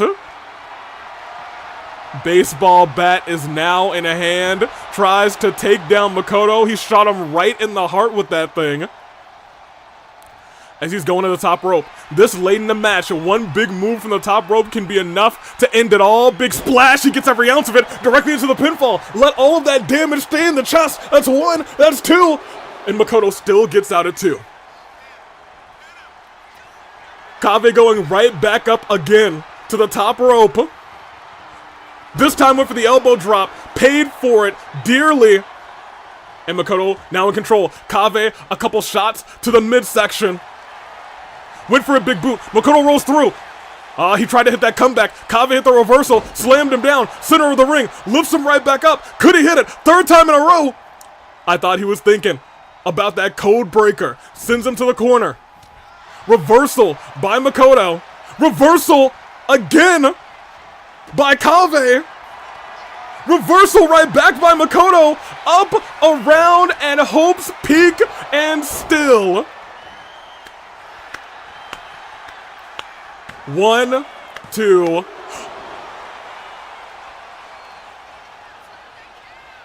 That was Makoto's best shot. His best shot. Makoto misses wildly. We talked about not being able to see right. Lifting Kaveh up. Kaveh gets a reversal. Makoto stunned. He kicks him in the gut. A couple shots with the hands. Takes him down. Heads back outside of the ring. Oh, man. He's got a steel chair in hand. Makoto rolls through. He catches his arm. Makoto's keep trying to go for that comeback, but he's caught his arm literally every single time. Into the corner. No, into the ropes. Reversal again by Kaveh. Heads towards his feet. I don't know what he's thinking here. Has him up. Sends him down onto the knee. But Makoto reverses the signature. Kaveh is down, and he's calling for it to end. Ladies and gentlemen. No, he's calling for that baseball bat. He caught the baseball bat. Makoto could have ended it with the signature, but instead caught the baseball bat. Hurricane Rana lands on Kaveh. Lifts him right back up now, not wasting any time. And he's putting Kaveh away right now. No rope breaks. No disqualifications. It's over. Danganronpa. 1, 2, and still AWE champion. At the end of the day, he still lives in despair. Kaveh had his opportunity and he put up one heck of a beatdown, one heck of a brawl. And without his vision, he put up one heck of a fight. We thought it was over after that Hope's Peak, but somehow he kicked out. But at the end of the day, Big Splash couldn't do it. The Blueprint couldn't do it. Makoto, I don't know if it's a victory for Makoto, because he said, please, Kaveh, take the championship from me, he has to live on until Avi-Mania as your champion. That's what I'm talking about, boy. He's a 1 of 1. I wonder who Makoto submitted. You should blame me for this. GG. Hey, look. They had a great match. We were all on the edge of our seats multiple times, but at the end of the day, Danganronpa 1, 2, 3. I'm just worried Makoto's condition's gonna get a whole lot worse now. You know?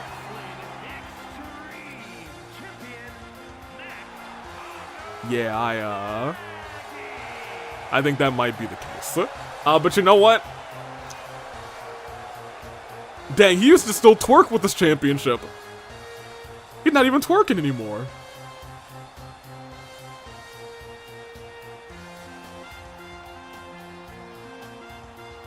Dang. That's our show. Main event had some great spots. Kaveh set up that table. Makoto put him through with a cutter. Kaveh hitting both back-to-back blueprints was not enough to get the job done on the champion. Makoto walks into Avi-Mania likely as champion. We'll see how it all plays out, but that is our show. Kaveh, incredible fight. Makoto, put him away.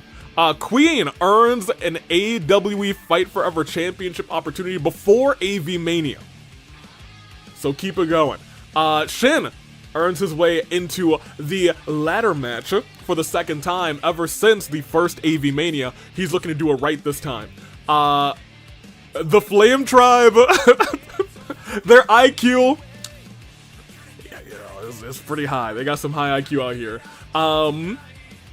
Panette gets an AW Championship opportunity rather before Avi-Mania as well. Tried to maim Hina with a steel chair again, but in the shock of the century, Marin returns and stops her.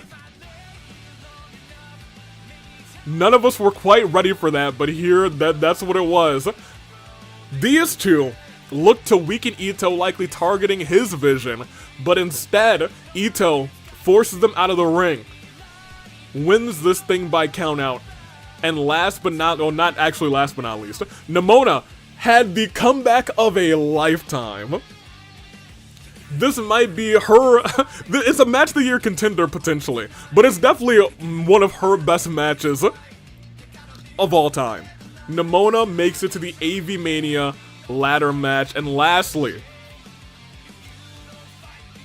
Waluigi, Wario, Cassius, and Kaito put on a classic tag team match, but at the end of the day, they got the pin on Kaito. 1, 2, 3. They got the job done. Shock of the century. When the titles are on the line, they switch into a different level. Incredible show. Incredible show. Poor Makoto, though. For real, for real. Anywho, look at our news real quick. Kazuichi, he's hurting pretty bad. Yukiko suffered a minor injury during her match. She's hurting a little bad. Sage, oh no! They did it! They did it! Sage is no longer medically fit to compete after her injury has worsened to a severe state. Doctors expect her to make a full recovery with time off from competition, but they did it. We said they were targeting her for a reason, and they did it. Oh my gosh, Flame Tribe. That's crazy. Panette picked up a win over Hina, tried to make an example out of her, threatening to shorten her career with a brutal attack and give her the edge with their upcoming championship match. However, Marin came back from injury to stop Panette. Wild times. Let me see. I'll Hate Them and Yosuke forced their way into Ito and Kevin's match. However, via countout, the not Boyflops, the Wild West, if only for tonight, took the victory and got out of there. Majima's cleared. Goated. Dedede's cleared. Well, he competed tonight, so good for him. Shin's cleared. Well, he competed tonight. Good for him. And that's all of our show. This was Fracture, and this would have been Rebellion. Oh no. Well, maybe not that. Okay, that certainly is a thing that could have happened, I suppose. For some reason, these four really want to do battle, so you know, it is what it is.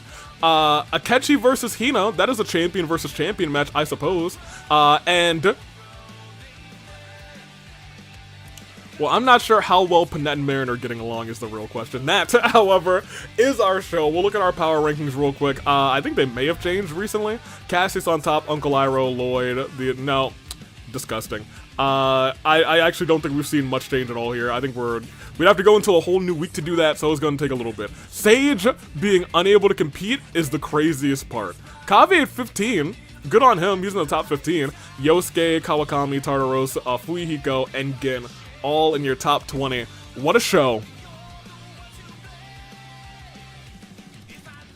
And it was a fantastic time. Put me back on the screen with a little electricity.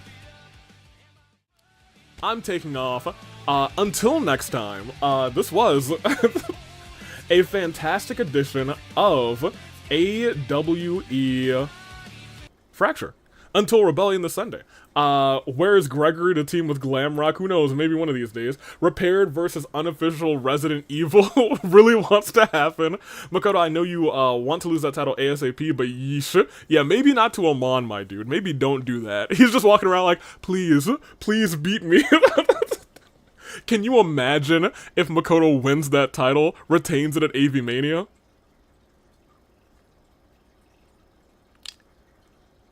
Let's not put that in the air for him. He probably heard that in the back, and he's probably screaming right now. Anywho, let me end these polls. Your submissions for the big 10-person Gauntlet Eliminator at Avi-Mania will be open next Sunday. So get your ideas ready. Get them ready in your noggin. Choose outcome. It was indeed Makoto. Makoto took the victory. Kaveh put up a fight, but in the end, Makoto, he is that guy. The underdog, I mean, hopefully he'll be fine. Hopefully, you know, what could possibly go wrong? You know what I mean? Many things could possibly go wrong, I guess. Whatever, it's a future me thing. Anywho, I'm taking off. This was AWE Fracture. Next, I guess next time we have Inferno, it'll be the official start of our weekly On the Road to Avi-Mania, so get excited for that. We got Rebellion this coming Sunday, and in that Rebellion, we will have Pi, who's mouthed off to Taros, and Taros who's mouthed off right back to Pi, one-on-one. With Golden as our special guest referee, there are no disqualifications, anything goes. Mondo will be ringside, and I'm excited to see how it all plays out, so get ready for that. Until then, I'm taking off. Toodaloo Flight Crew, thank you for watching. Get me out of here. Goodbye. Get me with the electricity.